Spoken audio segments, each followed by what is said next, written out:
Alright, तो good evening दोस्तों। I hope आप सब अच्छे होंगे।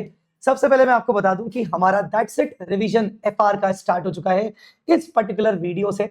और इस वीडियो से हम बात करेंगे, इस वीडियो में बात करेंगे हम Ind AS 102 share based payments की। सबसे पहले मैं आपको 2 मिनट लेके समझाना चाहता हूं कि हमारे इस दैट्स इट रिवीजन में क्या क्या होने वाला है। नंबर 1, हमारा रिवीजन पूरा का पूरा कॉन्सेप्चुअल रिवीजन होगा और ये कॉन्सेप्चुअल रिवीजन हम करने वाले हैं हमारे hand written that's it note से। अब ये hand written that's it notes आपको कहां मिलेंगे?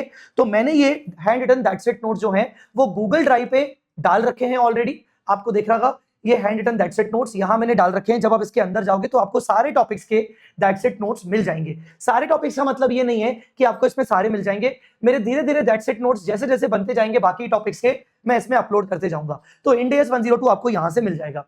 अब ये गूगल ड्राइव का लिंक आपको कहां से मिलेगा? आपको इस वीडियो के डिस्क्रिप्शन में मेरा टेलीग्राम का चैनल का लिंक मिलेगा। जैसे ही आप उसको क्लिक करोगे और आप रीडायरेक्ट हो जाओगे मेरे टेलीग्राम चैनल पे और आपको ये लिंक अपने आप दिख जाएगा। आपको सर्च करने की जरूरत नहीं पड़ेगी। उस लिंक के अंदर आपको ये फर्स्ट फोल्डर में मेरे दैट्स इट नोट्स दिख जाएंगे।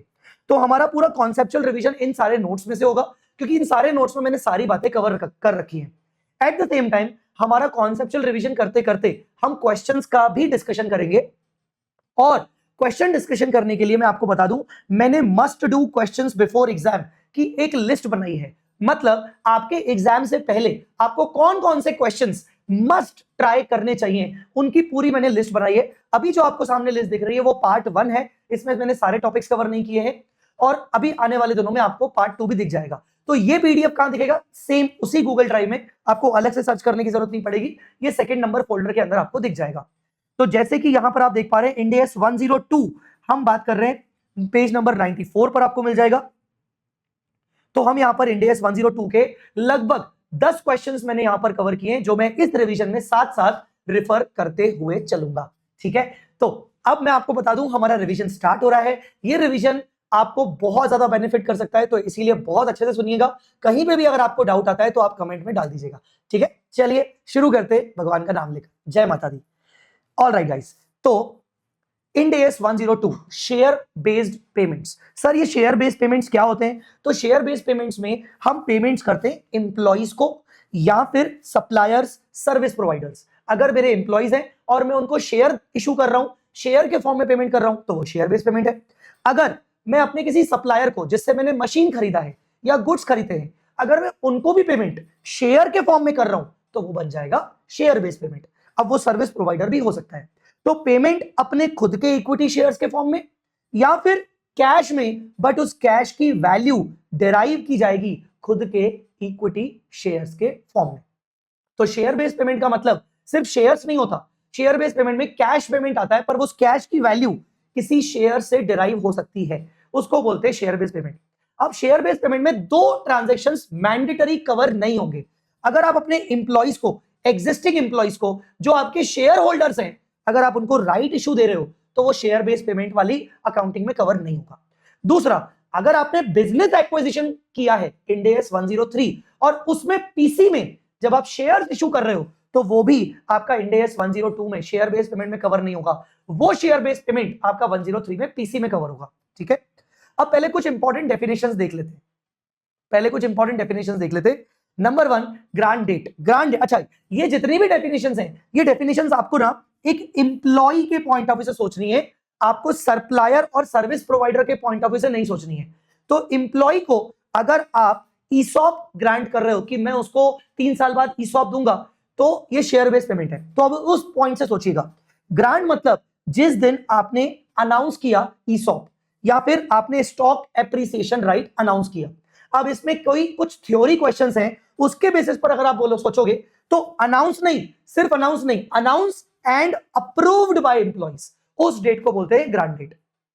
अब बात करते हैं वेस्टिंग कंडीशन की। वेस्टिंग कंडीशन का मतलब होता है कि मैं आज सिर्फ आपके लिए अनाउंस कर रहा हूं कि मैं आपको शेयर दूंगा, पर आप एलिजिबल नहीं हुए हो। एलिजिबल आप होगे कुछ टाइम बाद अगर आपने मेरी कंडीशंस को फुलफिल कर लिया। कंडीशंस क्या हो सकती है? कंडीशन ये हो सकती है कि आप मेरी कंपनी में मिनिमम 2 इयर्स या 3 इयर्स जॉब करोगे और उसके बाद ही मैं आपको शेयर इशू करूंगा। उसको बोलते हैं वेस्टिंग कंडीशन। वेस्टिंग कंडीशन मतलब जिन कंडीशंस को फुलफिल करने के बाद एम्प्लॉय एलिजिबल हो जाता है शेयर बेस्ड पेमेंट के लिए। ठीक है, उसके बाद आती है वेस्टिंग डेट। वेस्टिंग डेट मतलब जैसे अगर मैं आपको बोलूं कि ये मेरी जीडी है, जीडी मतलब ग्रांट डेट है, और वेस्टिंग कंडीशन फुलफिल करने में लग जाएंगे 2 साल, तो 2 साल के एंड में ये आ जाएगी मेरी वीडी। वीडी मतलब वेस्टिंग डेट। वेस्टिंग डेट मतलब जिस दिन एम्प्लॉय एलिजिबल हो गया, जिस दिन एम्प्लॉय एलिजिबल हो गया उसको बोलते हैं वेस्टिंग डेट। इसको सिंपल भाषा, इसको टेक्निकल इंड AS 102 की भाषा में बोलते हैं कि इस दिन पे ऑप्शन वेस्ट हो जाएगा, VEST, ऑप्शन वेस्ट हो जाएगा, मतलब ऑप्शन एलिजिबल हो जाएगा एम्प्लॉय के लिए, ठीक है। वेस्टिंग पीरियड, वेस्टिंग पीरियड मतलब वही GD मतलब ग्रांट डेट, VD मतलब वेस्टिंग डेट, इस दोनों के बीच के पीरियड को बोलते हैं वेस्टिंग पीरियड। जिस पीरियड में आपको कंडीशन फुलफिल करनी है, वेस्टिंग पीरियड, ठीक है। एक्सरसाइज प्राइस, जिस प्राइस पे मैं शेयर ऑफर कर रहा हूं कि मैं आपको अपना शेयर दूंगा 25 rupees per, that is called exercise price. Exercise period, मान लीजिए आपका VD यहां पर खत्म हो रहा है, मतलब आप एलिजिबल हो गए, उसके बाद मैंने आपको 3 मंथ्स का टाइम दिया सोचने के लिए कि आपको शेयर चाहिए तो आप मुझे बता दो, तो 3 मंथ्स के टाइम को मैं बोलूंगा एक्सरसाइज पीरियड, ठीक है। ऑल राइट, अब सबसे इंपॉर्टेंट टर्म है पूरे इस चैप्टर के लिए which is called fair value of the option. Fair value of the option आपको बस ये याद रखना है अपने एग्जाम पर्पस के लिए कि fair value of the option मतलब जितने पे आप एक्सपेंस बुक करोगे, आप मतलब कंपनी एक्सपेंस बुक करेगी, जितने पे एक कंपनी एक्सपेंस बुक करेगी उसको बोलते हैं fair value of the option, ठीक है। अब fair value of the option will always be given in the question, आपको क्वेश्चन में दिया जाएगा, आप बिल्कुल लोड मत लो। अब सर शेयर बेस्ड पेमेंट कितने टाइप के होते हैं? बेटा एक होते हैं equity settled share based payment, मतलब हम अपने इंप्लॉइज को या फिर सप्लायर को इक्विटी शेयर इशू करेंगे, उसको बोलते हैं इक्विटी सेटल्ड, मतलब ये पेमेंट इक्विटी शेयर में सेटल होगा। दूसरे होते हैं कैश सेटल्ड। कैश सेटल मतलब मैं अपने इंप्लॉइज को इक्विटी शेयर इशू नहीं करूंगा, कैश दूंगा, पर उस कैश की वैल्यू डेराइव होगी शेयर्स के बेसिस पर, उसको बोलते हैं कैश सेटल्ड। और एक तीसरा होता है which is equity and cash alternatives, equity with cash alternatives, जहां पर दोनों ऑप्शन दिए जाते हैं और दोनों में से आपको जो चूज करना है आप वो चूज कर सकते हो, उसको बोलते हैं इक्विटी विद कैश ऑल्टरनेटिव। चलिए अपन सबसे पहले बात करते हैं equity settled share based payment की, ठीक है। एक सेकंड, हाँ, equity settled share based payment की अपन बात करते हैं, मतलब सिंपल भाषा में ईसॉप, क्योंकि बचपन में आपने नाम ये सुन रखा है इसलिए मैं इसको ईसॉप बोल रहा हूं बार बार, ठीक है। अब देखो मैं अगर आपको बोलूं कि बेटा मेरा ना GD और VD के बीच में ना 3 इयर्स का डिफरेंस है, तो एक बात बताओ, आपका जो भी एक्सपेंस होगा, पहली बात तो एक्सपेंस क्यों होगा, क्योंकि आप अपने इंप्लॉय को शेयर इशू करोगे, अगर वो एलिजिबल हो गया और आप उसको कंसेशनल प्राइस पे शेयर इशू करोगे, तो ऐसा शेयर जो आप मार्केट प्राइस पे इशू करके ज्यादा अमाउंट रेस कर सकते हो, पर आप उसको कंसेशनल प्राइस पे इशू करके कम अमाउंट रेस कर रहे हो, तो इसका मतलब ये हुआ कि आप उसको कंसेशनल पे शेयर इशू कर रहे हो, मतलब आपका खुद का लॉस हो रहा है, आपका एक्सपेंस हो रहा है, तो आप उस एक्सपेंस को कितने पीरियड में बुक करोगे? ऑफ कोर्स वेस्टिंग पीरियड में। आप ईसॉप के अंदर आपका बस पर्पस ही ये है कि आपको टोटल एक्सपेंस को वेस्टिंग पीरियड में एलोकेट करना है, अलग अलग ईयर्स में आपको एलोकेट करना है। तो हम यहां पर क्या निकालने वाले? इंप्लॉय बेनिफिट एक्सपेंसेस निकालने वाले। इंप्लॉय बेनिफिट एक्सपेंस अपन कैसे निकालेंगे सर? मान लीजिए आपके नंबर ऑफ एम्प्लॉयज है 100, ठीक है, और number of employees, number of options पर एम्प्लॉय, आप हर एम्प्लॉय को 500 नंबर ऑफ शेयर्स इशू करोगे फ्यूचर में, ठीक है। Fair value of the option, जैसा मैंने आपको बोला कि भाई आपको एक्सपेंस बुक करना है फेयर वैल्यू के अमाउंट से, आपको क्वेश्चन में फेयर वैल्यू दिया रहेगा, फॉर एग्जांपल आपको फेयर वैल्यू दिया रहेगा 30 रुपीज का, और वेस्टिंग पीरियड आपको बोला गया है 3 इयर्स। अब आप ये करोगे कैसे? आप एक्सपेंस कैसे निकालोगे? तो आप बोलोगे भाई 100 number of employees multiply by 500 options, मतलब कुल मिला के आप 5000 शेयर इशू करने वाले हो, और हर शेयर पर आपका एक्सपेंस है 30 रुपीज का, तो ये हो गया आपका टोटल एक्सपेंस। पर क्या ये टोटल एक्सपेंस आपका ईयर 1 का है? नहीं, ये टोटल एक्सपेंस आपका ओवरऑल 3 इयर्स का है, तो इसीलिए आप उसको डिवाइड करोगे वेस्टिंग पीरियड से, डिवाइडेड बाय 3 इनटू, अभी आपका फर्स्ट ईयर मान लो कंप्लीट हुआ है। अच्छा, one more important point, sir हम एक्सपेंस को रिकॉर्ड कब करेंगे? ईयर के बिगिनिंग में कि ईयर के एंड में? ईयर के एंड में हम एक्सपेंस को रिकॉर्ड करेंगे, ईयर के एंड में। तो ईयर 1 के एंड में आप बोलोगे कि मेरा 1 ईयर हो चुका है, आपका 1 ईयर हो चुका है, तो इस तरीके से आप एक्सपेंस बुक करोगे। क्या किया आपने? 100 मतलब number of employees, 500 number of options, 30 fair value, divided by 3 मतलब vesting period, into period lapsed मतलब 1 ईयर। और अगर मान लो आप सेकेंड ईयर के एंड में खड़े हो, फॉर एग्जांपल आप सेकेंड ईयर के एंड में खड़े हो, सपोज आपका 1 ईयर का कितना आया था? 100, 50, 30 डिवाइड बाय 3, ये आया था एक सेकेंड, 100, 500, 30 डिवाइडेड बाय 3, मान लो ये आ गया आपका 5 लाख रुपीस। तो फर्स्ट ईयर का एक्सपेंस आपका कितना आया? 5 लाख रुपीस। पर मान लीजिए अब आपका सेकेंड ईयर में आप खड़े हो सेकेंड ईयर में, ठीक है। अब सेकेंड ईयर में क्या क्या चेंजेस हो सकते हैं उस पर बात करते हैं। क्या सेकेंड ईयर तक आते आते नंबर ऑफ एम्प्लॉइज चेंज हो सकते हैं? हाँ बिल्कुल हो सकता है, कुछ एम्प्लॉइज चले गए। नंबर ऑफ ऑप्शंस पर एम्प्लॉय चेंज होंगे? जनरली नहीं, ये ऑलरेडी फिक्स होता है। पर मैंने बोला जनरली हो सकता है नंबर ऑफ ऑप्शंस में भी चेंजेस हो, बट वो बहुत रेयर होता है।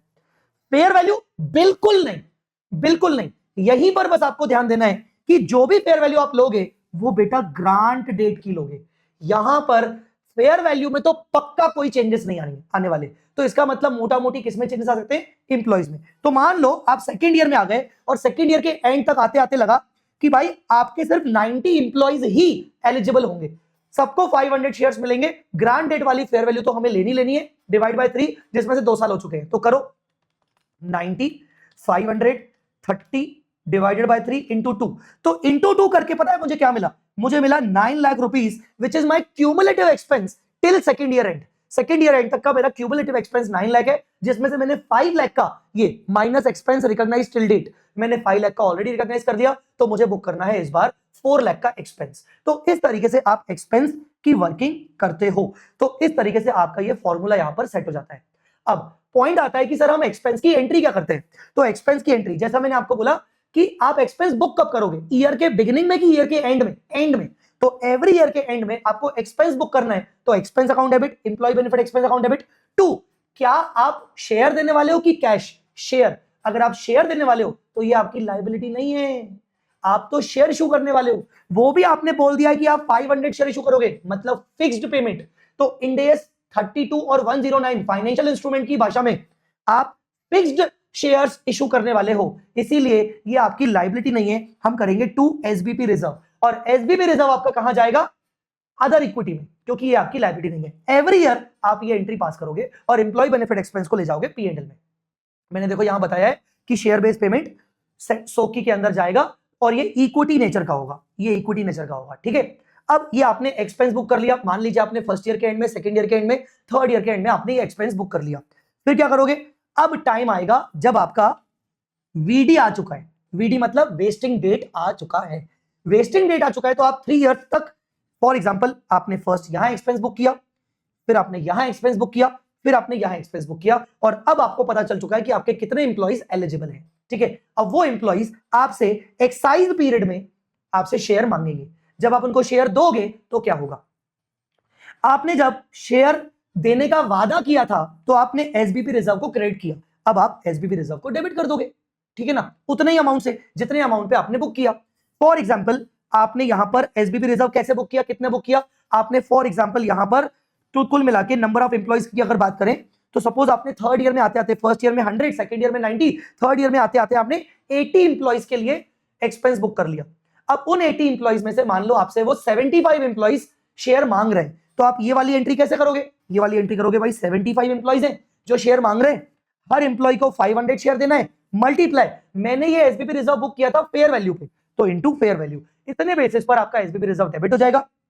बैंक अकाउंट डेबिट, जितना भी अमाउंट आप सामने वाले से कलेक्ट कर रहे हो, चार्ज कर रहे हो, कैश ले रहे हो।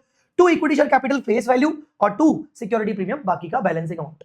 अब मैंने आपको बोला कि आपने 75 एम्प्लॉइज को शेयर इशू कर लिए आउट ऑफ 80, आउट ऑफ 80 मतलब आपके फाइनल एम्प्लॉइज 80 एम्प्लॉइज एलिजिबल थे, उसमें से आपके 75 एम्प्लॉइज को आपने शेयर इशू कर लिए, तो बाकी के 5 का क्या होगा? पढ़ो, when the option is vested but lapsed, when the option is vested but lapsed, जब ऑप्शन लैप्स हो जाए, तो लैप्स कितने एम्प्लॉइज का हुआ? 5 एम्प्लॉइज का, इंटू 500 ऑप्शंस इंटू 30 रुपीज, तो इतना अमाउंट जो आप ऑलरेडी SBP रिजर्व में डाल चुके थे यहां पर 80 एम्प्लॉइज के हिसाब से, वो आप यहां से रिवर्स करके रिटेन्ड अर्निंग या जनरल रिजर्व में लेके जाओगे।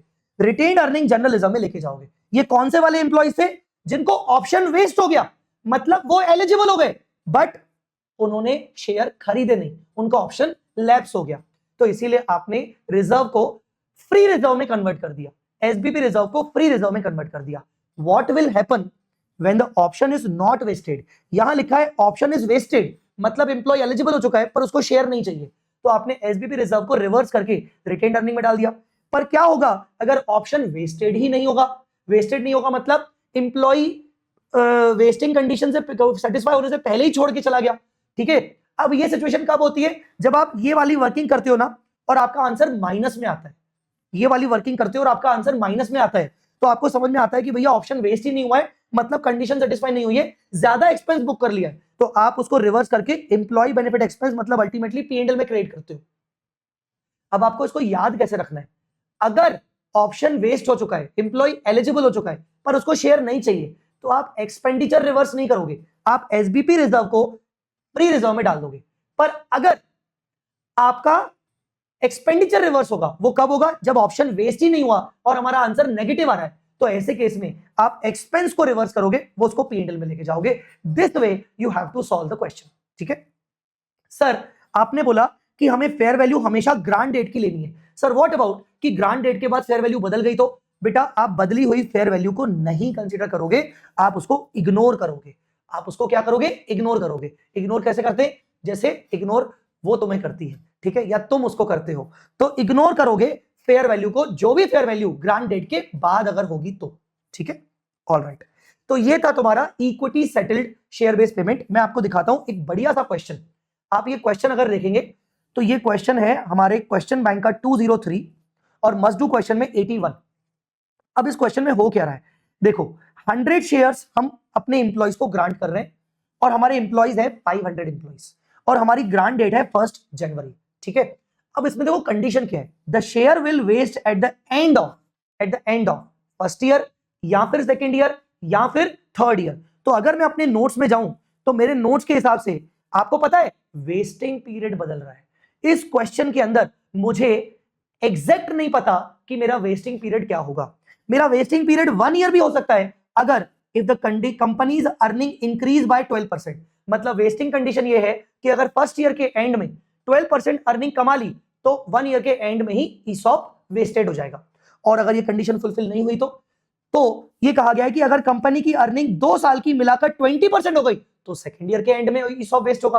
और अगर ये भी कंडीशन फुलफिल नहीं हुई तो थर्ड ईयर के एंड में अगर तीनों साल की अर्निंग टोटल 22% हुई, तीनों साल की अगर अर्निंग 22% हुई, तो ऐसे केस में थर्ड ईयर के एंड में ऑप्शन वेस्ट होगा। और अगर ये भी कंडीशन फुलफिल नहीं हुई तो ऑप्शन वेस्ट नहीं होगा। ठीक है, ऑप्शन वेस्ट नहीं होगा मतलब कंडीशन फुलफिल नहीं हुई। कंडीशन फुलफिल नहीं हुई मतलब हम ये वाला करेंगे, ऐसे केस में ये करेंगे। अगर कंडीशन फुलफिल नहीं हुई तो पीएनएल में डाल देंगे।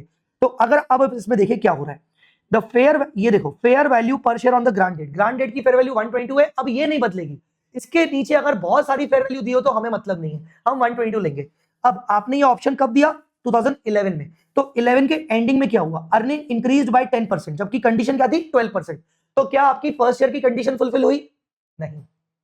अब फर्स्ट ईयर की कंडीशन फुलफिल नहीं हुई तो अब हम क्या करें? वेस्टिंग पीरियड 1 ईयर तो मान नहीं सकते, तो वेस्टिंग पीरियड कितना माने? हम यहां पर बाय डिफॉल्ट अज्यूम करेंगे कि भले फर्स्ट ईयर की कंडीशन फुलफिल नहीं हुई, हमारे सेकंड ईयर की कंडीशन फुलफिल हो सकती है। तो हम यहां पर वेस्टिंग पीरियड 2 इयर्स मानेंगे eight the end of first year. First year के एंड में हम बोलेंगे कि हमारा टोटल वेस्टिंग पीरियड 2 इयर्स का है। तो अर्निंग जो है वो आपका 10% से इंक्रीज हुआ, मतलब हमें 12% चाहिए था, कंडीशन फुलफिल नहीं हुआ। कितने इंप्लॉइज भाग गए? 20 इंप्लॉइज छोड़ के चले गए फर्स्ट ईयर के एंड में। 500 में से 29 गए, तो रिमेनिंग इंप्लॉइज हमारे कंटिन्यू है। उसमें से भी company expect that earning will continue at the similar rate, expect that share will waste at the end of the year 2012. Company also expect that additional 31 employees will leave the organization in the second year. अब हम क्या बोल रहे हैं कि भाई company तो second year के एंड में ऑप्शन अवेल कंडीशन फुलफिल कर लेगी, तो सेकंड ईयर तक 31 एम्प्लॉइज और जाएंगे। तो ये सब फिगर्स मेरे पास कब है? फर्स्ट ईयर के एंड में। फर्स्ट ईयर के एंड में मैं बोल रहा हूं कि भाई मेरा जो वेस्टिंग कंडीशन है, वेस्टिंग पीरियड है वो 2 ईयर है। मेरे जो इंप्लॉइज है 500, उसमें से 29 जा चुके हैं और 39 और जाएंगे, तो मेरे एलिजिबल इंप्लॉइज होंगे सिर्फ 440। 440 को मैं 100 शेयर इशू करूंगा, 440 को मैं 100 शेयर इशू करूंगा। ठीक है, multiply by fair value 122 divided by 2। क्यों? क्योंकि मैं टोटल वेस्टिंग पीरियड 2 साल मान के बैठा हूं, तो मैं 26,84,000 एक्सपेंस बुक करूंगा फर्स्ट ईयर में। अब देखते हैं, देखो सेकेंड ईयर में क्या हो रहा है। सेकेंड ईयर में देखो यहां से इन द ईयर 2012 440 इंप्लॉइज, ये तो ठीक है, ये वाला वो बोल रहा है 440 बचेंगे। अब eight the end of 12 the companies earning increased by 80, जबकि कंडीशन क्या थी कि आपकी अर्निंग 20% होनी चाहिए, जबकि अर्निंग इंक्रीज हुई 80, मतलब सेकंड ईयर की कंडीशन भी फुलफिल नहीं हुई, पर हमने तो 2 इयर्स मान लिया था। कोई बात नहीं, चेंज इन अकाउंटिंग एस्टीमेट, आप इसको चेंज इन अकाउंटिंग एस्टीमेट बोलोगे और इसका कोई भी रिट्रोस्पेक्टिव इफेक्ट देने की जरूरत नहीं है कि वो गलती हो गई और यार जाके पीछे चेंज करो, ऐसा कुछ नहीं करना। Now what we will do, हम सेकंड ईयर के एंड में खड़े होके एक्सपेक्ट करेंगे कि थर्ड ईयर की कंडीशन फुलफिल हो जाएगी और हम 3 इयर्स वेस्टिंग पीरियड एस्टीमेट करेंगे। अब यहां पर आपके कितने इंप्लॉइज गए, यहां पर भी 29 इंप्लॉइज गए, ठीक है। फर्स्ट ईयर में 29 गए थे और यहां पर भी 29 गए और हमें लगता है कि एडिशनल 23 इंप्लॉइज हमारे थर्ड ईयर में जाएंगे। तो अब आप सेकंड ईयर में खड़े हो और सेकंड ईयर में खड़े होके आप बोल रहे हो भाई 500 में से 29 58 इंप्लॉइज तो जा चुके हैं, 23 और जाएंगे। अब हमें लगता है कि सिर्फ 419 इंप्लॉइज एलिजिबल रहेंगे जिनको हम 100 शेयर्स देंगे। आप देखो फेयर वैल्यू में स्टिल वही ले रहा हूं, इंटू 2 डिवाइड बाय 3, क्योंकि 2 साल हो चुके हैं, डिवाइडेड आउट ऑफ 3 इयर्स, क्योंकि मैं वेस्टिंग पीरियड रिवाइज कर ले रहा हूं, 3 इयर्स कर रहा हूं। इसके बेसिस पर मेरा एक्सपेंस ओवरऑल कितना बुक होना चाहिए, माइनस 26,84,000, तो मेरा सेकेंड ईयर का एक्सपेंस आ जाएगा 723। इसको कैसे कैसे करोगे, आपको 419 इंटू 100 इंटू 122 इंटू 2/3, इनको सबको करोगे, माइनस ये करोगे तो आपका आ जाएगा 723। अब आपका लास्ट ईयर में देखो क्या हुआ, लास्ट ईयर में at the end of the year 21 employees will left the organisation, have left the organisation. Last year में 21 एम्प्लॉइज गए और अर्निंग टारगेट अचीव हो गया, मतलब वेस्टिंग पीरियड स्टिल 3 इयर्स ही है। तो ऐसे केस में क्या करेंगे कि भाई 500 में से 29 और 21 मतलब 79 एम्प्लॉइज गए, इतने एलिजिबल हुए, 100 शेयर्स मिलेंगे 122 के हिसाब से और पूरे 3 साल हो चुके हैं, माइनस फर्स्ट ईयर का एक्सपेंस और सेकंड ईयर का एक्सपेंस, तो अपना बचेगा थर्ड ईयर में एक्सपेंस हमें बुक करना पड़ेगा 1728,333। तो इस बेसिस पर आपको यहां पर ये वाला चीज करना पड़ेगा। अब आपको इसमें क्या समझ में आया, इसमें ये समझ में आया कि बॉस नंबर ऑफ एम्प्लॉइज तो चेंज हो सकता है, नंबर ऑफ ऑप्शन जय सर ने बोला था जनरली चेंज नहीं होता पर ये भी हो सकता है, और तीसरा फेयर वैल्यू बिल्कुल नहीं, पर वेस्टिंग पीरियड भी चेंज हो सकता है, ठीक है। इस बेसिस पर हमने ये किया, आया समझ में। अब आगे बढ़ते हैं वेस्टिंग कंडीशंस और impact on accounting. Just a minute. Alright, तो अपन बढ़ते हैं आगे, चलिए wasting condition and impact on accounting. अब भी अपन ने एक क्वेश्चन देखा जिसमें था कि भाई अर्निंग 12% होनी चाहिए, 18% होनी चाहिए, वो क्या था, वेस्टिंग कंडीशन। वो कौन सी वेस्टिंग कंडीशन थी, तो आइए समझते हैं। बेटा टोटल मिला के 2 टाइप की वेस्टिंग कंडीशन होती है, एक होती है सर्विस कंडीशन, एक होती है परफॉर्मेंस। ये एग्जाम के लिए ज्यादा रेलेवेंट नहीं है तो थोड़ा जल्दी बात करूंगा। सर्विस कंडीशन मतलब इंप्लॉय को सर्व करना पड़ेगा, इंप्लॉय को जॉब में रहना पड़ेगा तो ही वो एलिजिबल होगा। परफॉर्मेंस कंडीशन मतलब इंप्लॉय को जॉब में तो रहना ही पड़ेगा, मतलब यहां पर सर्विस पीरियड तो रहेगा ही रहेगा, पर इंप्लॉय को कुछ परफॉर्मेंस टारगेट दिए जाएंगे, वो भी फुलफिल करने पड़ेंगे। अब जो ये परफॉर्मेंस टारगेट है ये 2 टाइप के होते हैं, एक होते हैं नॉन मार्केट परफॉर्मेंस कंडीशन और दूसरे होते हैं market based performance condition. Non market performance condition मतलब जैसे मैंने अभी आपको एग्जांपल दिया कि भाई अर्निंग होना चाहिए 12% या फिर 2 साल का 20 या 3 साल का मिला के 22, ये नॉन मार्केट परफॉर्मेंस कंडीशन है, मतलब ये कंपनी के इंटरनल हाथों में है, कंट्रोल में है। एक होती है मार्केट बेस्ड परफॉर्मेंस कंडीशन, मतलब कंपनी के शेयर का प्राइस इतना इतना बढ़ेगा तो हम आपको शेयर इशू करेंगे। अब भाई शेयर का प्राइस इतना इतना बढ़ेगा, ये इंप्लॉय के कंट्रोल में नहीं है, तो ये ऐसी कंडीशन है जो इंप्लॉय के कंट्रोल के बियॉन्ड है, इसको बोलते हैं मार्केट बेस्ड परफॉर्मेंस कंडीशन। ये तो थी डेफिनेशन कि भाई वेस्टिंग कंडीशन में क्या क्या आता है, सर्विस और परफॉर्मेंस, परफॉर्मेंस में नॉन मार्केट, मार्केट। अब बात करते हैं कि वेस्टिंग कंडीशन के साथ डील कैसे करना है, ट्रीटमेंट क्या होगा। 2 बातें हो सकती है, या तो क्वेश्चन में आपको वेस्टिंग कंडीशन देगा ही नहीं, वो सीधा सीधा बोलेगा इतने एम्प्लॉइज को ईसॉप दे रहा हूं और ESOP is vested immediately, ESOP is vested immediately on grant date, मतलब फर्दर कंडीशन फुलफिल करने की जरूरत ही नहीं है। तो ऐसे केस में आपको पूरा एक्सपेंस, इंटायर एक्सपेंस आपको ग्रांट डेट पे बुक करना है, फिर आपको ये नहीं करना है 1 2 3 इयर्स, ये नहीं करना है, ठीक है ना। ये तब जब ईसॉप इमीडिएटली वेस्टेड हो जाए मतलब आप एलिजिबल इमीडिएटली हो गए, ठीक है। दूसरा होता है वेस्टिंग कंडीशन एग्जिस्ट कर रही है, मतलब पहले कंडीशन फुलफिल करो फिर आप एलिजिबल हो जाओगे, वेरी गुड, फिर आप एलिजिबल हो जाओगे। तो ऐसे केस में आपको एक्सपेंस को बुक करना पड़ता है ओवर द वेस्टिंग पीरियड, जैसा मैंने अभी आपको क्वेश्चन में सिखाया। अब अगर यहां वेस्टिंग कंडीशन है तो आप एक्सपेंस को थोड़ा थोड़ा करके बुक कर रहे हो, तो आगे चल के वेस्टिंग कंडीशन अगर सेटिस्फाई नहीं हुई तो देखो, सेटिस्फाई हो गई तो प्रॉब्लम नहीं है क्योंकि एक्सपेंस एक्सपेंस एक्सपेंस और इशू, ये एक्सपेंस बुक किया, P&L में डाला, सेकंड ईयर में एक्सपेंस बुक किया, P&L में डाला, थर्ड ईयर में एक्सपेंस बुक किया, P&L में डाल दिया, ठीक है, और इशू कर दिया। प्रॉब्लम तब है जब वेस्टिंग कंडीशन सेटिस्फाई नहीं होगी। तो अगर वेस्टिंग कंडीशन सेटिस्फाई नहीं होगी तो पहले ये देखो कि कौन सी वेस्टिंग कंडीशन सेटिस्फाई नहीं हो रही है। सर्विस कंडीशन सेटिस्फाई नहीं हो रही है, एम्प्लॉय को 2 साल तक जॉब करना था, बीच में ही चला गया, सर्विस कंडीशन सेटिस्फाई नहीं हो रही है, क्या करोगे? एक्सपेंस को रिवर्स। ये मैं अभी थोड़ी देर पहले रिपीट करके आया हूं कि जब भी ऑप्शन वेस्ट नहीं होगा मतलब कंडीशन सेटिस्फाई नहीं हो रही। कंडीशन सेटिस्फाई नहीं हो रही मतलब एसबीपी रिजर्व जो आपने क्रिएट किया है उसको एक्सपेंस में क्रेडिट कर दो और अल्टीमेटली P&L में कर दो। मतलब आप एक्सपेंस को P&L में वापस से क्रेडिट कर रहे हो। आपने जो पहले एक्सपेंस क्रिएट किया था और P&L डेबिट किया था, अब आप P&L क्रिएट कर रहे हो। कब? जब कंडीशन फुलफिल नहीं होगी। कौन सी? जब सर्विस कंडीशन फुलफिल नहीं होगी या फिर जब सर्विस कंडीशन सेटिस्फाई हो गई but non market performance condition satisfy नहीं होगी। जैसे कि फॉर एग्जांपल इस क्वेश्चन में मान लो सेकंड ईयर की सॉरी थर्ड ईयर की कंडीशन भी फुलफिल नहीं होती तो तुम क्या करते? तुम क्या थर्ड ईयर का एक्सपेंस बनाते? नहीं, तुम थर्ड ईयर का एक्सपेंस नहीं बनाते। तुम दोनों साल का ये जो बना चुके हो एसबीपी रिजर्व इसको P&L में क्रेडिट कर लेते। That is what I want you to understand कि reversal of expense SBP reserve to expense कब? या सर्विस कंडीशन फुलफिल ना हो, सर्विस कंडीशन फुलफिल हो but non market condition fulfil ना हो। ठीक है, अब last all wasting conditions are satisfied except market based। हुआ क्या? एम्प्लॉय को बोला था 2 साल तक काम करना पड़ेगा, बेचारे ने किया। एम्प्लॉय को बोला था कि अर्निंग 20% अचीव होनी चाहिए, करके दे दी। पर मैंने एक और कंडीशन रखी थी, मान लो मल्टीपल कंडीशन थी, एक और कंडीशन रखी थी कि शेयर का प्राइस 500 रुपीज टच होना चाहिए। ये नहीं हो पाया ईयर वेस्टिंग पीरियड के एंड तक, वो हो गया 490।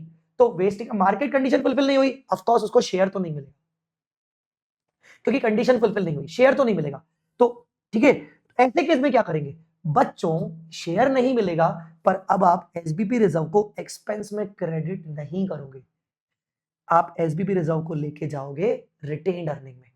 पर सर ये तो तब होता है जब माना जाता है कि ऑप्शन लैप्स हो गया। हाँ, आप मानोगे कि भैया एम्प्लॉय ने आपको 2 साल सर्व करके दे दिए, परफॉर्मेंस दे दिया, तो मैचिंग प्रिंसिपल के हिसाब से आपका एक्सपेंस तो बुक होना चाहिए।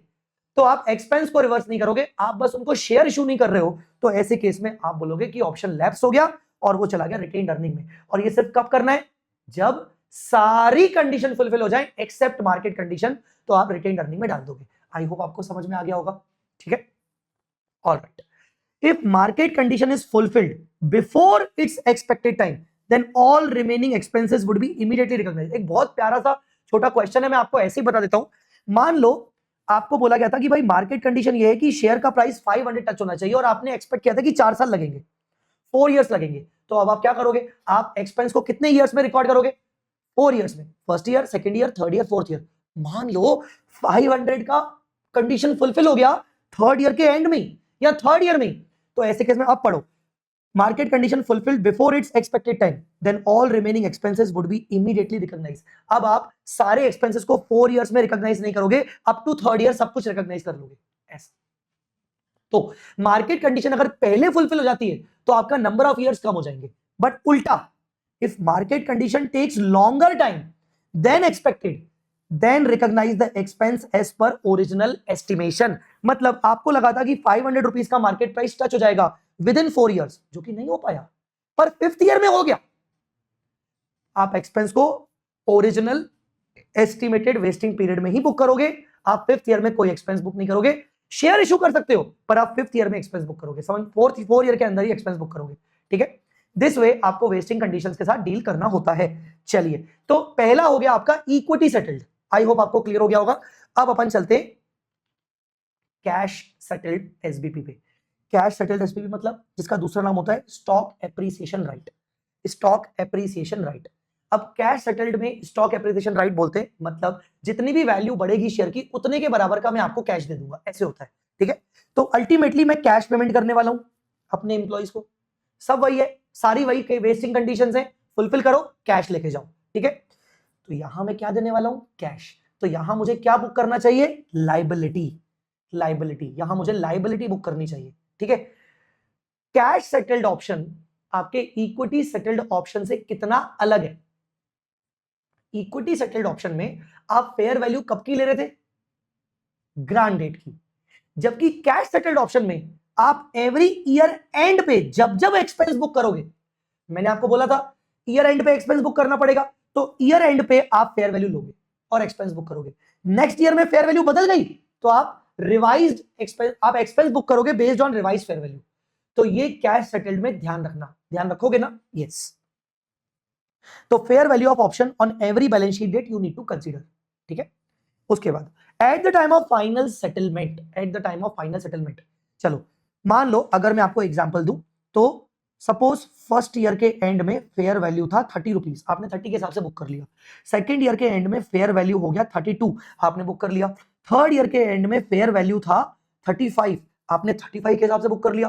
पर जब कैश देने की बारी आई, जब कैश देने की बारी आई तो क्या हुआ? तो देखो यहां डिपेंड करता है सिचुएशन क्वेश्चन में कैसी दी हुई है, डिपेंड करता है क्वेश्चन में सिचुएशन कैसी दी हुई है। मान लो वो आपको डायरेक्ट बोल रहा है कि हमने जो कैश दिया वो दिया 40 रुपीज का, आपने एक्सपेंस कितना बुक किया है 35 तक का, जबकि आप पे कितना कर रहे हो 40, एक्सपेंस 35 तक का बुक किया है, मतलब लाइबिलिटी भी आपने 35 तक की बनाई होगी, जबकि आप पे कितना कर रहे हो 40, तो बाकी का जो 5 रुपीज का डिफरेंस है ना एक्स्ट्रा एक्सपेंस, वो आप बुक करोगे फोर्थ ईयर में, क्योंकि आप थर्ड ईयर के बाद बुक कर रहे हो, पे कर रहे हो, तो आप डिफरेंस अमाउंट बुक करोगे। सपोज आपने 40 नहीं, आपको बोला गया है हमने 34 पे किया, तो आप 1 रुपीज का गेन बुक करोगे, ठीक है।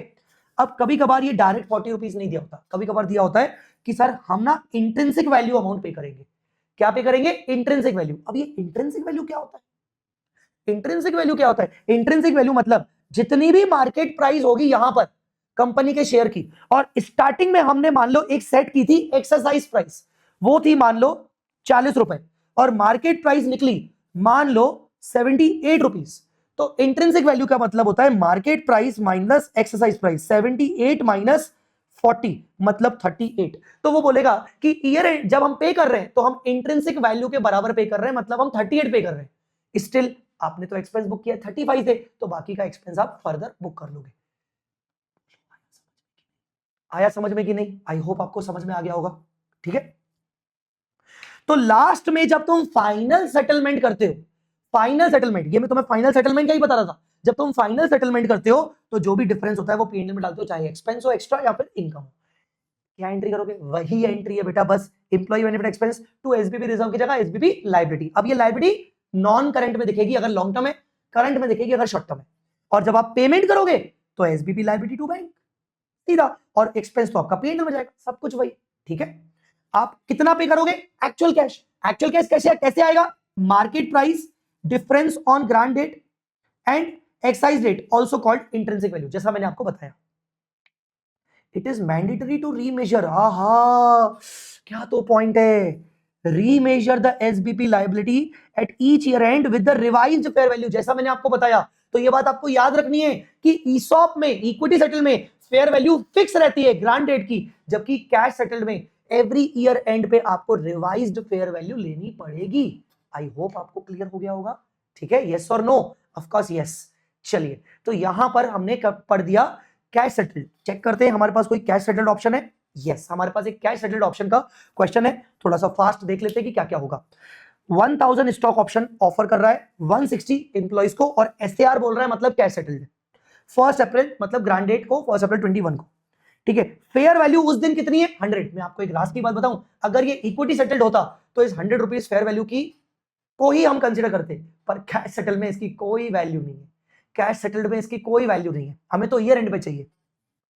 अब हुआ क्या? आगे बोल रहा है they are expected to settled and expected that 100% employ will exercise. अच्छी बात है। तो अब क्या करेंगे अपन?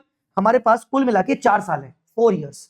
तो 4 इयर्स में देखो आपको बार बार नई नई फेयर वैल्यू दे रहा है, और 100% एक्सपेक्टेड है कि सारे एम्प्लॉयज लेंगे, तो आपके नंबर ऑफ एम्प्लॉयज में कोई चेंजेस ही नहीं है, 160 के 160 रहेंगे। तो आप मुझे बताओ, you are required to pass the necessary journal entry. क्या करोगे आप? फर्स्ट ईयर में 160 इंटू 1000 डिवाइडेड बाय 4 और इंटू 120, आपने पहले साल का बुक कर लिया।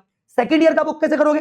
160 इंटू 1000 इंटू नया fair value 130 divided by 4 into 2 minus first year का एक्सपेंस, माइनस फर्स्ट ईयर का एक्सपेंस। देखो जी कैसे बुक कर रहे हैं अपन, 120,000 160 48 लाख हमारा फर्स्ट ईयर का आया। सेकेंड ईयर में सब कुछ वही, बस ये बदल गया 130, बाकी सब कुछ वही, और माइनस किया उसको हमने 48,000 से, तो बचा 56 lakh. And same goes on for third year and for the fourth year. इस तरीके से आप बुक करते हो। पर अब देखो ट्विस्ट क्या है।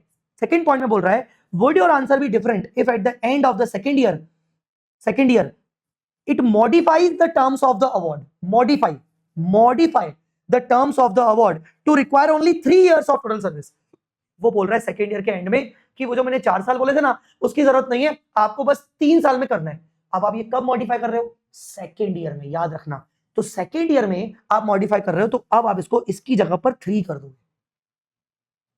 ये अलग केस हो गया बेटा। तो सेकेंड ईयर में आप ऐसे करोगे, आ जाओ मैं दिखाता हूं।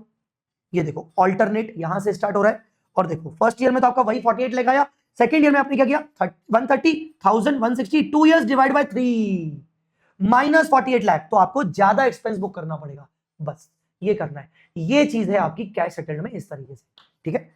चलो, तो ये था आपका cash settled option. Equity settled हो गया, कैश सेटल्ड हो गया। अब बात करते हैं इक्विटी विथ कैश ऑल्टरनेटिव। मतलब जहां आप अपने एम्प्लॉय को दोनों ऑफर करते हो कि भाई तेरे को कैश चाहिए तू कैश ले ले, तेरे को शेयर चाहिए तू शेयर ले ले, तेरी मर्जी। जहां आप उसको दोनों चीजें ऑफर करते हो। चलो इसको डिस्कस करते हैं, ठीक है। इसको बच्चों डिस्कस करते हैं। अब इस केस में आपको करना क्या है, पहले ना मैं आपको एक छोटा सा एग्जाम्पल दिखा देता हूं ताकि आपको समझ आ जाए कि करना क्या है, आपको ताकि समझ में आ जाए कि करना क्या है। चलो एग्जाम्पल अपन साथ साथ सेट करते हुए चलेंगे। फॉर एग्जाम्पल आपको वो बोल रहा है कि भाई ईसॉप चाहिए तो 8,000 शेयर दूंगा, और अगर कैश सेटल्ड चाहिए तो मैं तुम्हें 10,000 नंबर्स पर कैश दूंगा। शेयर चाहिए तो 8,000 नंबर ऑफ शेयर्स दूंगा, कैश चाहिए तो 10,000 नंबर ऑफ शेयर्स पर कैश दूंगा, ठीक है।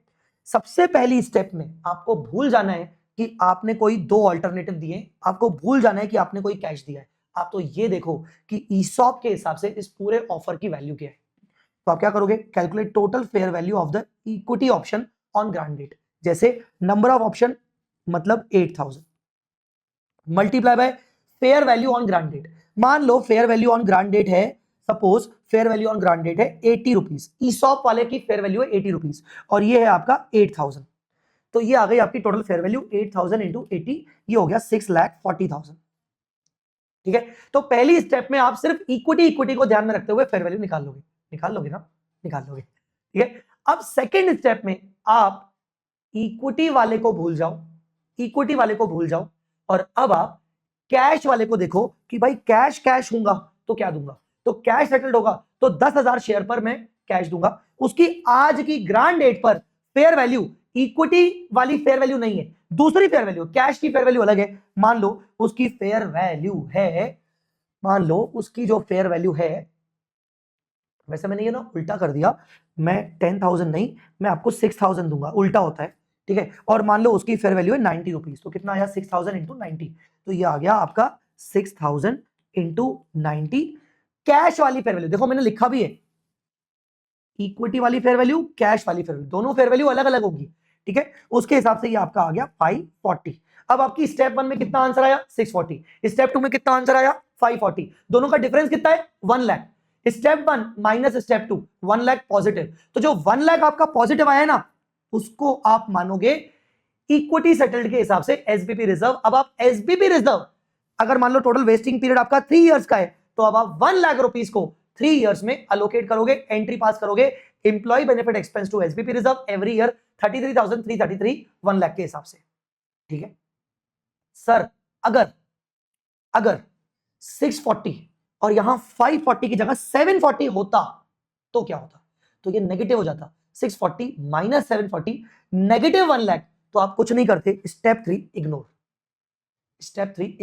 मतलब आप एसबीपी रिजर्व बुक नहीं करते, आप पूरा का पूरा कैश सेटल्ड 740 के हिसाब से बुक करोगे।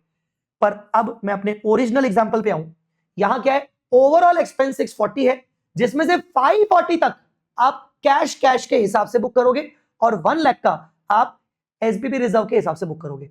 तो अब चलते हैं अपन, ये देखो मैंने लिखा भी है, if step 2 value is more than step 1 value then recognise the SBP liability only and ignore the SBP reserve, ठीक है ना।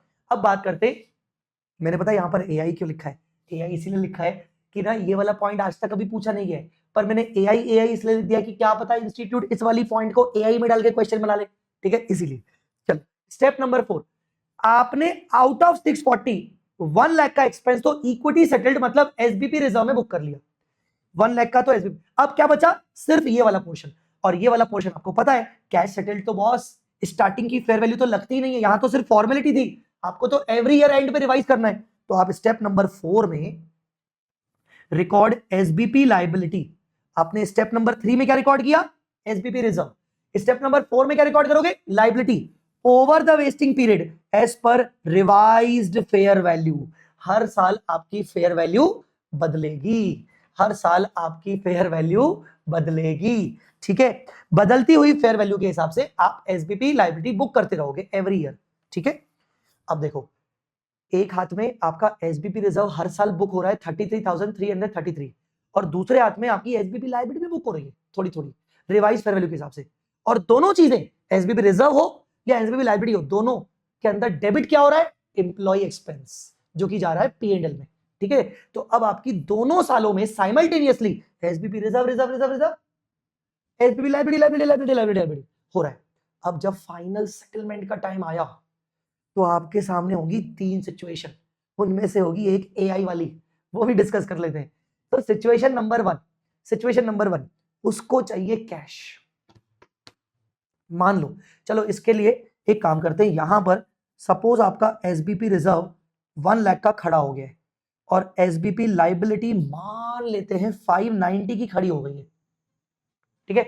ऑप्शन नंबर 1 क्या चाहिए उसको, कैश, कैश चाहिए, लायबिलिटी है, दे दो, एग्जैक्ट 590 उतना दे दो, 6 लाख दे रहे हो 10,000 एक्स्ट्रा एक्सपेंस बुक कर लो, 580 दे रहे हो तो 10,000 का गेन बुक कर लो, अल्टीमेटली इसको सेटल कर दो ना, ऑप्टेड कैश, पे लायबिलिटी खत्म। इसका क्या होगा सर, शेयर तो दिए ही नहीं, इसका क्या होगा, इसको ले जाएंगे रिटेन्ड अर्निंग में, क्योंकि ऑप्शन तो एक्सरसाइज हो गया, ऑप्शन तो वेस्ट हो गया, पर इक्विटी वाला लैप्स हो गया, इक्विटी वाला जब लैप्स होता तो कहां ले जाते हैं, रिटेन्ड अर्निंग में। इसका मतलब जो हम अभी थोड़ी देर पहले ऊपर पढ़ के आए वो इधर भी काम आ रहा है, वो यहां भी काम आ रहा है। तो ये थी आपकी सिचुएशन नंबर 1।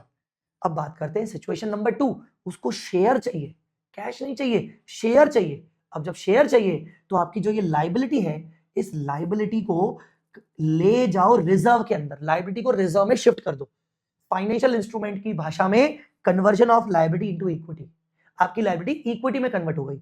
तो ऐसे केस में एसबीपी लायबिलिटी को रिजर्व में लेके जाओगे तो क्या एंट्री होगी, SBP liability debit to SBP reserve, और अब आपकी रिजर्व कितना मेंटेन हो गया, पहले से ही रखा था 1 और 590 आपने इधर डाल दिया तो कितना हो गया रिजर्व, 690।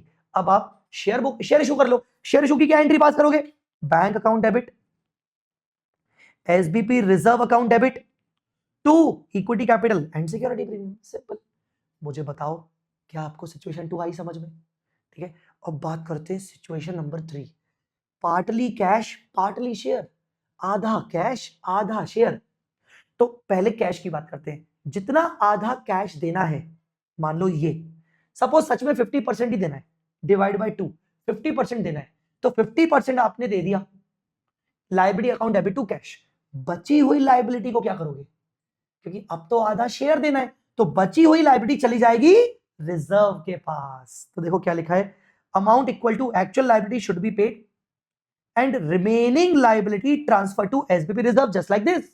सिचुएशन 2, रिमेनिंग लायबिलिटी जो भी होगी आपकी रिजर्व में चली जाएगी। अब आपका रिजर्व खड़ा हो चुका है, तो इमेजिन करो कि 590 का आधा मतलब 295 और एक 1 लाख रिजर्व में पहले से ही रखा है, तो 295 आप रिजर्व में डालोगे और 1 लाख पहले से रखा है, तो ये हो गया 395।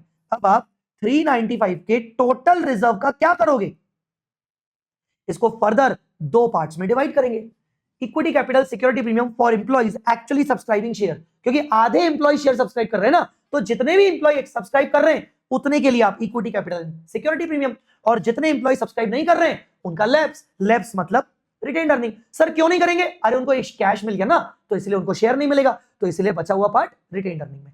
मुझे बताओ आया समझ में, बोलो क्लियर हुआ कि नहीं। This way you need to record equity settled with cash options. ठीक है, बोलो क्लियर हुआ कि नहीं?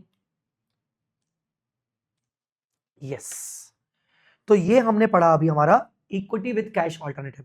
अब हम क्या पढ़ने वाले? अब हम ऐसी ऐसी चीजें पढ़ने वाले जो इन्हीं तीनों के अंदर फॉल हो सकती है। जैसे इक्विटी सेटल्ड को अगर मॉडिफाई किया तो क्या होगा, इक्विटी सेटल्ड को अगर कैंसिल किया तो क्या होगा, ऐसे।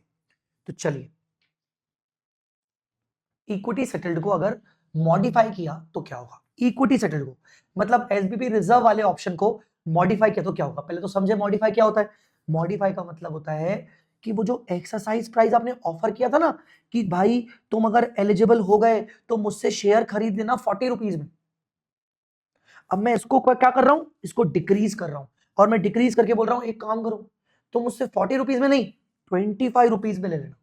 अब ऐसा मैं क्यों कर रहा हूं, क्योंकि मुझे दिख रहा है कि लोग थोड़ा इंटरेस्ट कम ले रहे हैं, इंप्लॉय छोड़ के जा रहे हैं, इंटरेस्ट कम ले रहे हैं, तो मैं उनको और बेनिफिट देने की सोच रहा हूं। अब जब मैं उनको और बेनिफिट देने की सोचूंगा तो इसका मतलब मैं उनका बेनिफिट इंक्रीज कर रहा हूं इंप्लॉइज का, और उनका बेनिफिट इंक्रीज करना मतलब मैं अपना नुकसान एक्स्ट्रा और बढ़ा रहा हूं, मैं अपना एक्सपेंस बुक करूंगा, एडिशनल एक्सपेंस बुक करूंगा। तो मॉडिफिकेशन में होता क्या है बेटा, अकाउंटिंग बहुत सिंपल है बट आपको समझना पड़ेगा। देखो, इसको पहले टाइमलाइन को देखो,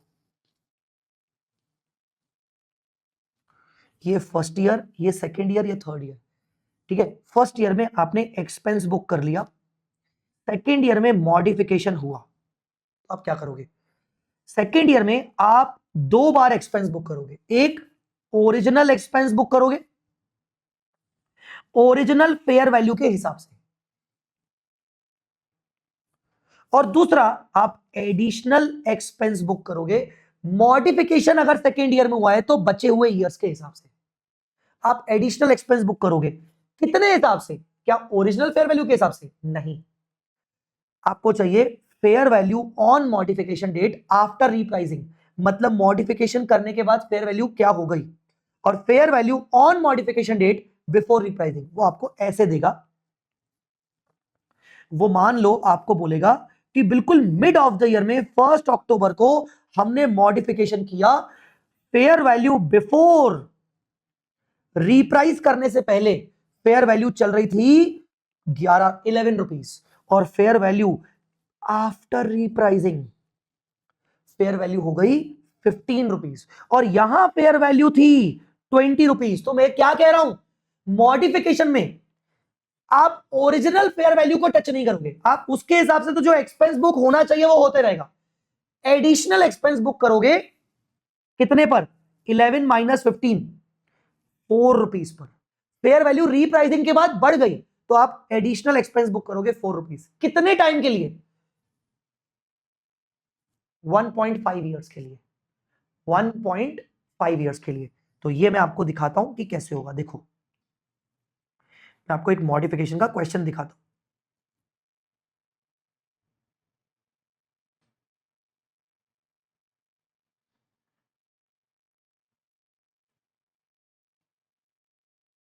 हाँ, ये वाला क्वेश्चन नंबर 86, क्वेश्चन 86।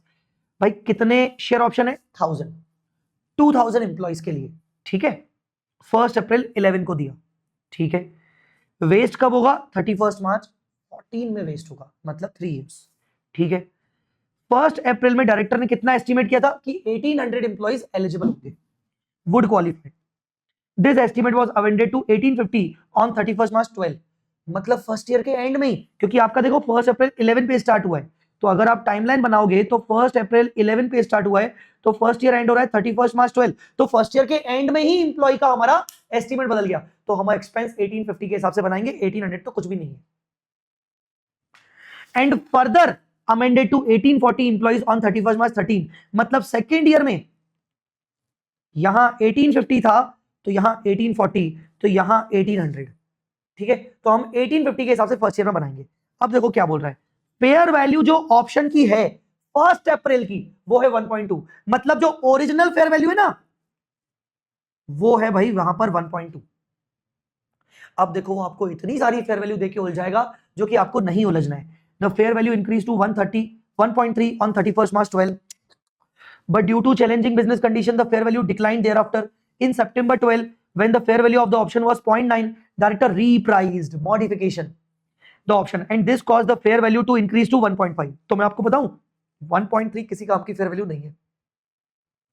वो बोल रहा है कि सितंबर 12 में मतलब यहां पर कहीं आपने मॉडिफिकेशन किया है और उसमें जब फेयर वैल्यू 0.9 तक गिर चुकी थी डायरेक्टर ने रीप्राइसिंग की और फेयर वैल्यू बढ़ के थोड़ी सी हो गई 1.05। तो आप खुद सोचिए आप एडिशनल एक्सपेंस कितना बुक करोगे 1.05 माइनस 0.9 मतलब 15 पैसे 15 पैसा आप एक्स्ट्रा एक्सपेंस बुक करोगे कहां से यहां से 3 इयर्स। ठीक है, trading conditions improved in the second half. ठीक है, the fair value of the option 1.25 ये भी किसी काम का नहीं है। बाद में फेयर वैल्यू क्या हो गई हमें क्या मतलब।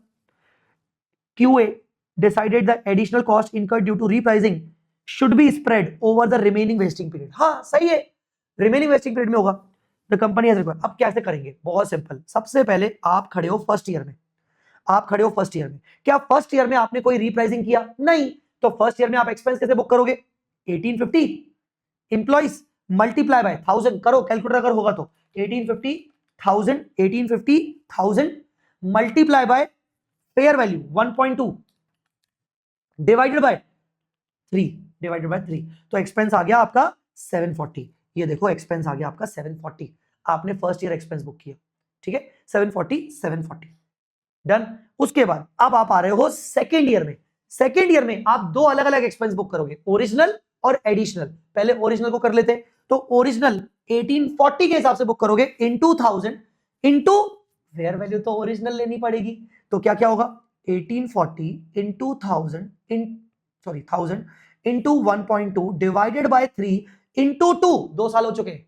क्या होगा 1840 इंटू 1000 1.2 डिवाइड बाय 3 इंटू 2 ये हो गया 14,72,000 माइनस 740 तो ये आ गया 7 लाख। ये आ गया आपका 7 लाख सेकेंड ईयर में। अब देखो सेकेंड ईयर में इन्होंने क्या किया है, दोनों मिलाकर बुक किया है, पर मैं आपको अलग अलग बता देता हूं। ओरिजिनल एक्सपेंस आप बुक करोगे 732 सेकेंड ईयर में ओरिजिनल एक्सपेंस। अब आप एडिशनल चलो,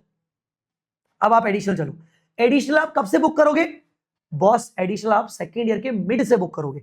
तो आपके कितने एम्प्लॉइज थे एंड में? 1840 ऑप्शंस 1000 इनटू एडिशनल मतलब 0.15 नया fair value difference divided by ये एडिशनल है तो कितने इयर्स का एक्सपेंस है? 1.5 इयर्स का।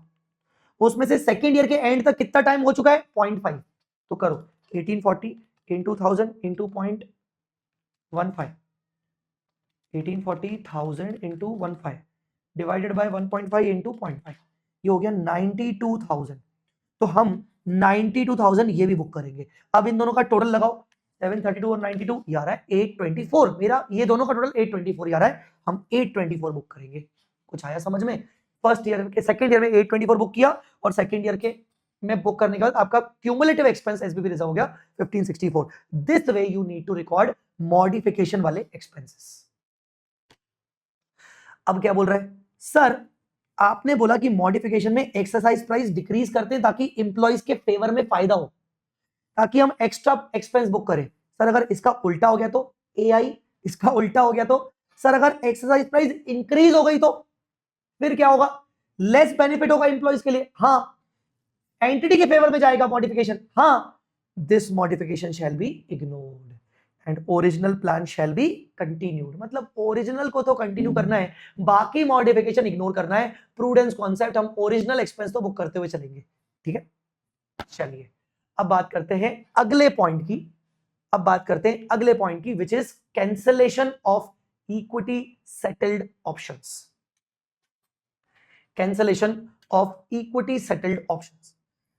इक्विटी ऑप्शंस को अगर आप कैंसिल, अच्छा एक सेकेंड, हाँ ये अभी आपने मॉडिफिकेशन किसका पढ़ा? इक्विटी सेटल्ड का मॉडिफिकेशन पढ़ा है ना। अभी आपने इक्विटी सेटल्ड का मॉडिफिकेशन। सर कैश सेटल्ड में कोई मॉडिफिकेशन होता है क्या? तो मैं आपको बताऊं, कैश सेटल्ड में मॉडिफिकेशन अभी आप कर चुके हो। अभी मैंने आपको एक क्वेश्चन रेफर करवाया था, ये देखो ये वाला, जहां पर एक अलग से मैंने बोला कि would your answer be different ये एसटीआर वाला क्वेश्चन था, जहां 4 साल के बजाय 3 साल हो जाए, तो वो भी तो मॉडिफिकेशन था कि भाई पहले लग रहा था कि 4 अब 3, तो ये मॉडिफिकेशन इन द सेंस कि कैश सेटल में भी अगर नंबर ऑफ ईयर्स बदल जाए या क्या हो जाए तो मैं आपको बताऊं, कैश सेटल में मॉडिफिकेशन की कोई एक्स्ट्रा चीजें नहीं होती। कैश सेटल में मॉडिफिकेशन की कोई चीजें एक्स्ट्रा नहीं होती। क्यों? क्योंकि कैश सेटल में तो आप वैसे भी हर ईयर के एंड में फेयर वैल्यू रिवाइज करते रहते हो, तो कैश सेटल में मॉडिफिकेशन का टेंशन नहीं है। मॉडिफिकेशन का टेंशन है इक्विटी सेटल में, जहां पर आपको एक्स्ट्रा एडिशनल एक्सपेंस बुक करना है। कैश सेटल में तो फेयर वैल्यू चेंज होता रहेगा। आई होप आपको समझ में आ गया होगा। अपन चलते हैं अब cancellation of equity settled option. Cancellation of equity settled option. Cancellation मतलब कंपनी बोल रही है नहीं देंगे, नहीं देंगे मतलब नहीं देंगे हम आपको शेयर। पहले बोला था देंगे पर नहीं देंगे। इससे क्या होगा? इससे गुस्सा हो जाओगे तुम लोग मतलब एम्प्लॉय लोग, और एम्प्लॉय लोग गुस्सा हो जाएंगे तो कंपनी को थोड़ा कॉम्पनसेशन पे करना पड़ सकता है कि ठीक है हमने कहा था कि हम शेयर इशू करेंगे पर हम कैंसिल कर रहे हैं, तो थोड़ा सा कॉम्पनसेशन रख लो। कॉम्पनसेशन मतलब कैश में, कैश मतलब लाइबिलिटी ओरिएंटेड आ गई। तो इक्विटी सेटल्ड ऑप्शन अगर कैंसिल होगा तो क्या होगा? बहुत बढ़िया प्यारा क्वेश्चन अपने पास इसका है, पर पहले थोड़ा सा लॉजिक समझ लो। इमेजिन करो कि तुमने वेस्टिंग पीरियड 3 इयर्स रखा था। बेटा फर्स्ट ईयर के एंड में तुमने बढ़िया एक्सपेंस बुक कर लिया, कोई प्रॉब्लम नहीं हुई। प्रॉब्लम हुई सेकेंड ईयर के मिड में, जहां तुमने कैंसिल कर दिया। तुमने मतलब एम्प्लॉयर ने कैंसिल किया। अब यहां तुम्हें समझने की जरूरत है कि अगर यहां पर देखो, मैं थोड़ा सा तुम्हें पहले ले जाऊंगा। इमेजिन करो अगर यहां एम्प्लॉय खुद अपनी मर्जी से जाता, चला जाता, सारे एम्प्लॉय चले जाते, तो तुम क्या करते? तुम उसको बोलते सर्विस कंडीशन नॉट सेटिस्फाइड। और मैंने तुम्हें क्या बताया था कि अगर सर्विस कंडीशन सेटिस्फाई नहीं होती है तो एक्सपेंस को रिवर्स करते हैं, और रिवर्स करते हैं तो SBP reserve to expense P&L में। याद आया? अब ऐसा कब करना है? जब एम्प्लॉय छोड़ के चला गया।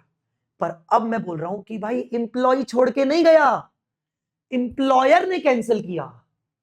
एम्प्लॉयर ने कैंसिल किया, तो अगर एम्प्लॉयर ने कैंसिल किया तो यहां तुम रिवर्सल नहीं करोगे, उल्टा उल्टा तुम जो एक्सपेंस सेकेंड ईयर में एंड में बुक करने वाले थे और थर्ड ईयर के एंड में बुक करने वाले थे, अब वो पूरा एक्सपेंस तुम कैंसिलेशन के टाइम पे इमीडिएटली बुक कर लोगे।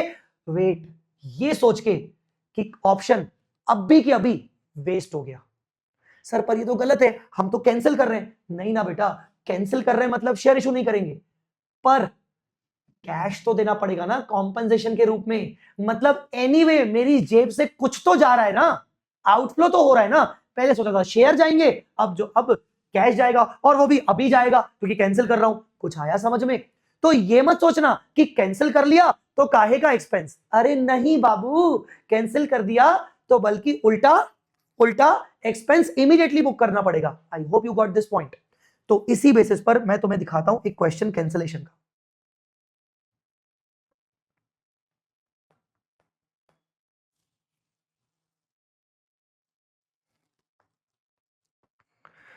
ये क्वेश्चन है कैंसिलेशन का।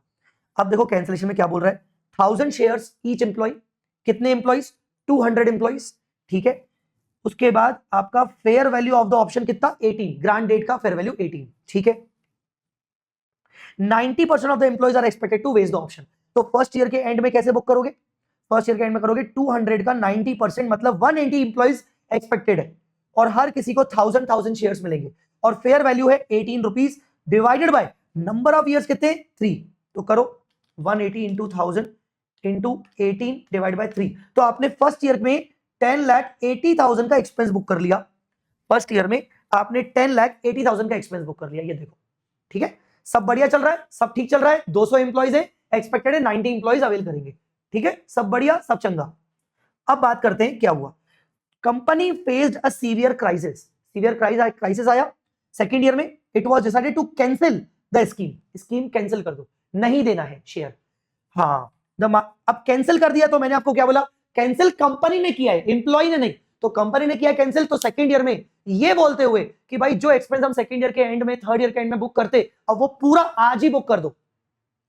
तो ठीक है, आज बुक कर देते।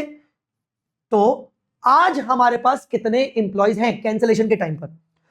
तो कैंसिलेशन के टाइम पर कितने इंप्लॉइज हैं? There were only 190 employees in the employment at that time. तो 190 इंप्लॉइज, हर किसी को मिलेंगे 1000 shares into fair value original कितनी थी? 18, क्योंकि एक्सपेंस अगर हम बुक करते तो 18 के हिसाब से बुक करते, तो इतना एक्सपेंस टोटल बुक करते। 190 इंटू 1000 इंटू 18 टोटल हो गया 34,20,000। 34,20,000 माइनस 1080 तो मैं ऑलरेडी बुक कर चुका हूं। 1080 तो मैं ऑलरेडी बुक कर चुका हूं, तो कितना बुक करूंगा? मैं बुक करूंगा 23,40,000। तो क्या किया मैंने 190 इंप्लॉइज, 18 फेयर वैल्यू वही की वही 1000 शेयर के हिसाब से इतना बनता है, इमीडिएटली मैंने बुक कर लिया ये।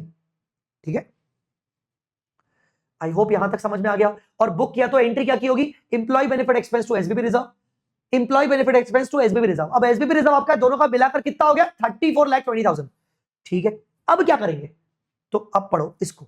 सबसे पहली स्टेप में जो मैंने अभी तुमसे करवाई, recognize full remaining expense at the time of cancellation considering current available employees. Current available employees 190, expense account debit to SBB reserve.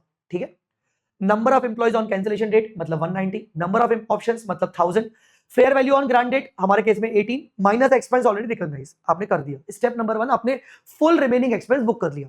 Step number 2, अब क्या आप एसबीपी रिजर्व बुक कर चुके हो, पर क्या आप इक्विटी शेयर देने वाले हो? नहीं, आप इक्विटी शेयर देने ही नहीं वाले हो। तो जब इक्विटी शेयर नहीं देने वाले हो, कॉम्पनसेशन देने वाले हो क्या? देखें, द कंपनी पेड कॉम्पनसेशन देने वाले हो। तो जब आप इक्विटी शेयर देने ही वाले नहीं हो, तो जो भी आपका एसबीपी रिजर्व रखा है अब बैलेंस, उसको रिवर्स करके लायबिलिटी में लेके जाओ और आज लायबिलिटी बनाओ आज की फेयर वैल्यू पे, क्योंकि फाइनेंशियल इंस्ट्रूमेंट का चैप्टर बोलता है कि जब भी आप इक्विटी को लायबिलिटी में कन्वर्ट करते हो तो आपको फेयर वैल्यू पे कन्वर्ट करना चाहिए। आई थिंक आपको याद आ रहा होगा, जब भी आप इक्विटी को लायबिलिटी में कन्वर्ट करते हो तो आपको फेयर वैल्यू पे कन्वर्ट करना चाहिए। तो आज आप लायबिलिटी को कन्वर्ट करोगे,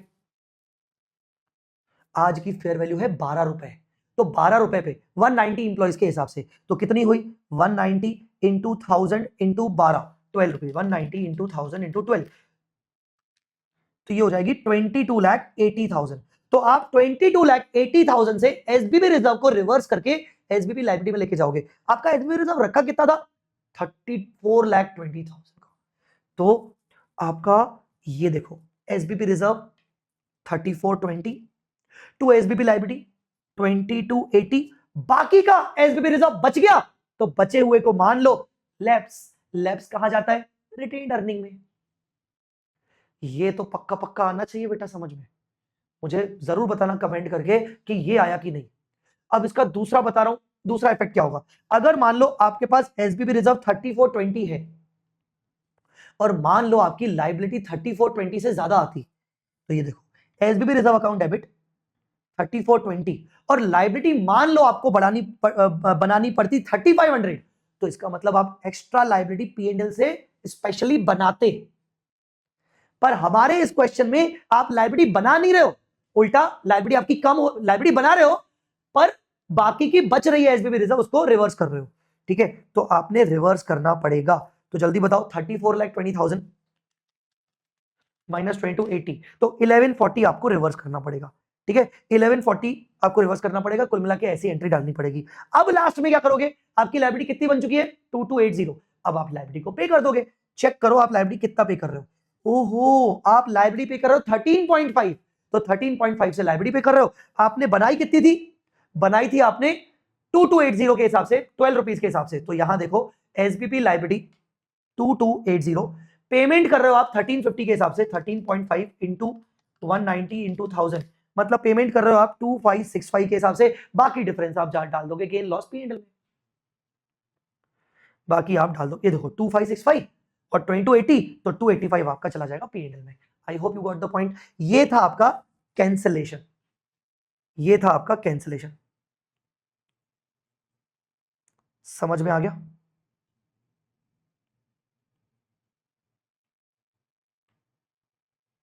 ठीक है, चलो ये था आपका कैंसिलेशन और उसका हमने क्वेश्चन भी देख लिया। सर अब क्या बचा है सर इसके अंदर? अब बचा है आपका group share based payment plan. Group share based payment plan मतलब जहां होल्डिंग कंपनी सब्सिडरी के एम्प्लॉइज को ईसॉप दे रहा है या सब्सिडरी कंपनी होल्डिंग के एम्प्लॉइज को ईसॉप दे रही है, that is called group share based payment plan. Group share based payment plan, ठीक है। उसके बाद तो कुछ खास नहीं बचेगा। चलो तो अब group share based payment plan पे आते हैं। सर ये group share based payment plan कैसे वर्क करता है, तो पहले समझ लो।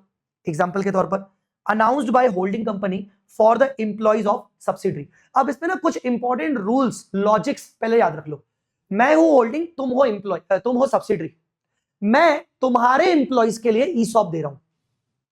जर्नल एंट्रीज कौन करेगा, तुम कि मैं? क्योंकि एम्प्लॉइज तुम्हारे हैं, शेयर मैं दे रहा हूं, तो जर्नल एंट्रीज कौन करेगा? दोनों करेंगे। किस नजरिए से? मैं कौन? होल्डिंग। किसके एम्प्लॉइज को दे रहा हूं? सब्सिडरी के। एम्प्लॉइज किसके? सब्सिडरी के। सर्विस किसको मिल रही है? सब्सिडरी को। तो एम्प्लॉय बेनिफिट एक्सपेंस अकाउंट कौन बुक करेगा? सब्सिडरी। मतलब जिस कंपनी के एम्प्लॉइज हैं वही company employ benefit expense account debit करेगी। पर शेयर कौन इशू कर रहा है? होल्डिंग। तो मैं क्रेडिट करूंगा एसबीपी रिजर्व या एसबीपी लाइबिलिटी, अगर मैं कैश पे करूंगा तो एसबीपी रिजर्व या लाइबिलिटी कौन करेगा? जो एक्चुअली देने वाला है। पर सर इसमें एंट्री तो पूरी होगी नहीं, क्योंकि सब्सिडरी कंपनी एक्सपेंस डेबिट करेगी, क्रेडिट क्या करेगी? और holding company SBP reserve credit करेगी, डेबिट क्या करेगी? वही पॉइंट है, वही पॉइंट। देखो क्या लिखा है, company who is getting employ services shall record employ benefit expense whether it is issuing the share or not, ठीक है। Company who will actually issue the shares or pay cash shall record SBP reserve और liability. जो सचमुच में cash और share देगी वो SBP reserve record करेगी, जो सचमुच में एम्प्लॉय से सर्विस लेगी वो एम्प्लॉय बेनिफिट एक्सपेंस बुक करेगी। अब situation number 1, holding company issues its own shares to the employees of subsidiary. Subsidiary के एम्प्लॉइज को होल्डिंग कंपनी शेयर इशू करेगी। एम्प्लॉय किसके? सब्सिडरी के। तो एम्प्लॉय बेनिफिट एक्सपेंस कौन बुक करेगा? सब्सिडरी। तो देखो एक्सपेंस। शेयर इशू कौन करेगा? होल्डिंग। तो देखो टू एसबीपी रिजर्व। तो बाकी ये डेबिट क्रेडिट क्या करेंगे? होल्डिंग बोलेगा कि मैं सब्सिडरी के एम्प्लॉइज को इशू कर रहा हूं, उसके लिए क्या मैं सब्सिडरी से कुछ अमाउंट चार्ज कर रहा हूं क्या? हाँ, तो बैंक अकाउंट डेबिट। चार्ज नहीं कर रहा हूं, फ्री में इशू कर रहा हूं, तो it is as good as my investment in subsidiary. तो अगर होल्डिंग कंपनी सब्सिडरी कंपनी के एम्प्लॉइज को शेयर इशू करने वाला है और उसको कुछ भी नहीं मिलने वाला, तो वो उसको इन्वेस्टमेंट अकाउंट डेबिट करेगा, वो लॉस बुक नहीं करेगा। वो बोलेगा ठीक है मैं एक तरीके से इन्वेस्ट कर रहा हूं सब्सिडरी में। यार ये समझ में आना चाहिए, ये बहुत इंपॉर्टेंट है लॉजिकली, ठीक है। तो होल्डिंग कंपनी ईसॉप दे रहा है सब्सिडरी के एम्प्लॉइज को, क्या उसके बदले कुछ चार्ज कर रहा है? तो बैंक अकाउंट। चार्ज नहीं कर रहा है तो इन्वेस्टमेंट अकाउंट। अब सब्सिडरी के पॉइंट ऑफ व्यू से सोचो, सब्सिडरी कंपनी ने एक्सपेंस अकाउंट तो डेबिट कर दिया। तू सब्सिडरी बोल रही है यार मुझे तो शेयर इशू करना ही नहीं है, मेरे बिहाफ पे तो होल्डिंग को इशू करना है, क्या मुझे उसके बदले में कुछ उसको पे करना है क्या? हाँ, तो टू बैंक। पे नहीं करना है, ये मेरे लिए तो फायदा हो गया, तो फायदा चला जाएगा इक्विटी कॉन्ट्रीब्यूशन सोकी में। तो सब्सिडरी के लिए ये फायदा और होल्डिंग के लिए ये इन्वेस्टमेंट। होल्डिंग इन्वेस्टमेंट अकाउंट में डेबिट करेगा, सब्सिडरी सोकी में क्रेडिट करेगी। I hope you got the point. अब आगे क्या होगा? आगे ये शेयर इशू कर लेगा, तो SBP reserve to share capital या एसबीपी लायबिलिटी टू बैंक। और ये क्या करेगा? कुछ नहीं, सब्सिडरी को तो शेयर इशू करने ही नहीं थे, इसका एक्सपेंस कहां चला गया? पी&एल में। और इक्विटी कंट्रीब्यूशन हमेशा दिखता रहेगा सोकी में, ठीक है। ये थी सिचुएशन नंबर 1। अब आ जाओ सिचुएशन नंबर 2, उल्टा। अब सब्सिडरी कंपनी मेरे एम्प्लॉइज को शेयर इशू करेगी। एम्प्लॉय किसके? मेरे। इसका मतलब एक्सपेंस कौन बुक करूंगा? मैं, मतलब होल्डिंग। Expense, expense. शेयर कौन इशू करेगा? Subsidiary company. तो सब्सिडरी कंपनी अपनी बुक्स में करेगी एसबीपी रिजर्व या लायबिलिटी, ठीक है। चलो ठीक है। अब होल्डिंग कंपनी क्या बोलेगी कि भाई मेरे एम्प्लॉइज हैं तो एक्सपेंस अकाउंट डेबिट। पर क्या मैं शेयर इशू कर रहा हूं? नहीं, मेरे बिहाफ पे सब्सिडरी कर रहा है और उसके बदले में सब्सिडरी को कुछ कैश दूंगा, तो टू कैश। कैश नहीं दूंगा, मेरे को तो फायदा हो गया, मेरा सब्सिडरी मेरे एम्प्लॉइज को शेयर इशू कर रहा है, मेरा फायदा। मेरा फायदा मतलब होल्डिंग कंपनी इसको अपनी डिविडेंड इनकम मानेगा।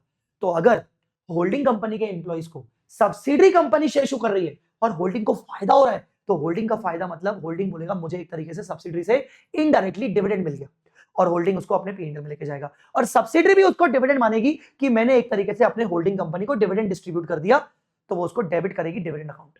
आया समझ में? और फिर आगे चल के SBP reserve account debit to share capital, वो तो सब्सिडरी करेगी क्योंकि उसी को इशू करना था। आया समझ में? So if holding is going to issue the shares, investment account is debited. And subsidy करेगी equity contribution, but vice versa subsidy is going to issue the shares, it is a dividend transaction, ये dividend माना जाएगा। यही rule मैंने यहां पर लिखवाया था, whenever holding provides any benefit to subsidiary, holding will debit its investment account and subsidiary will treat it as a capital contribution. When subsidiary provides any benefit to the holding, it is always treated as dividend. ये concept है तुम्हारा, सच में बस इतना ही था, खत्म। Whenever the original ESOP announced by holding is replaced with new ESOP of subsidiary, क्या तो क्वेश्चन डाला इंस्टीट्यूट ने क्वेश्चन डाला, मैं आपको अभी दिखाता हूं, अभी करवाऊंगा मैं आपको पूरा क्वेश्चन। 704, अगर होल्डिंग ने ओरिजिनल ईसॉप अनाउंस किया था सब्सिडरी के एम्प्लॉइज के लिए, पर आगे चल के सब्सिडरी ने उसको रिप्लेस करके नए ईसॉप अनाउंस कर दिए उल्टे, तो इसको मॉडिफिकेशन ट्रीट करेंगे, ये मैं आपको अभी दिखाऊंगा, ठीक है।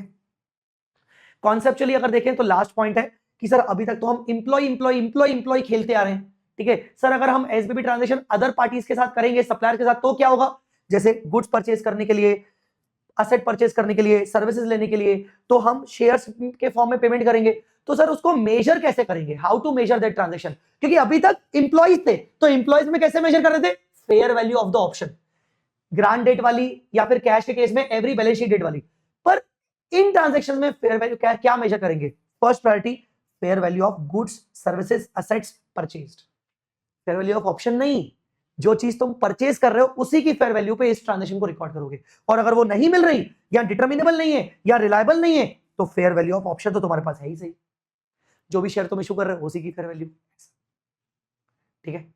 फिर ये तो हो गई कि फेयर वैल्यू कौन सी, अब बात करते हैं किस डेट की फेयर वैल्यू, किस डेट की, अगर पहली वाली फेयर वैल्यू तो किस डेट की फेयर वैल्यू, जिस डेट पे तुम गुड्स और असेट्स को का डिलीवरी ले रहे हो उस दिन की फेयर वैल्यू, या जिस दिन तुम्हारी सर्विसेज रेंडर हो रही हैं, रिसीव हो रही हैं, उस दिन की फेयर वैल्यू तुम ले लोगे, और एंट्री होगी पीपी अकाउंट डेबिट या expense account debit to SBB reserve to equity share capital, that's it, ठीक है। ये हो गए तुम्हारे दैट्स इट, इस तरीके से। अब मैं आपको कुछ क्वेश्चंस दिखा देता हूं, जो नया थोड़े क्वेश्चंस हैं वो मैं आपको क्वेश्चंस दिखा देता हूं। एक बढ़िया क्वेश्चन है हमारे पास यहां पर,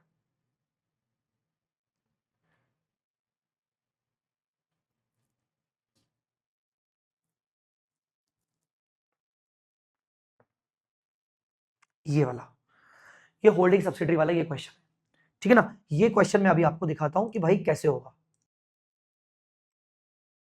ऑलराइट, तो चलिए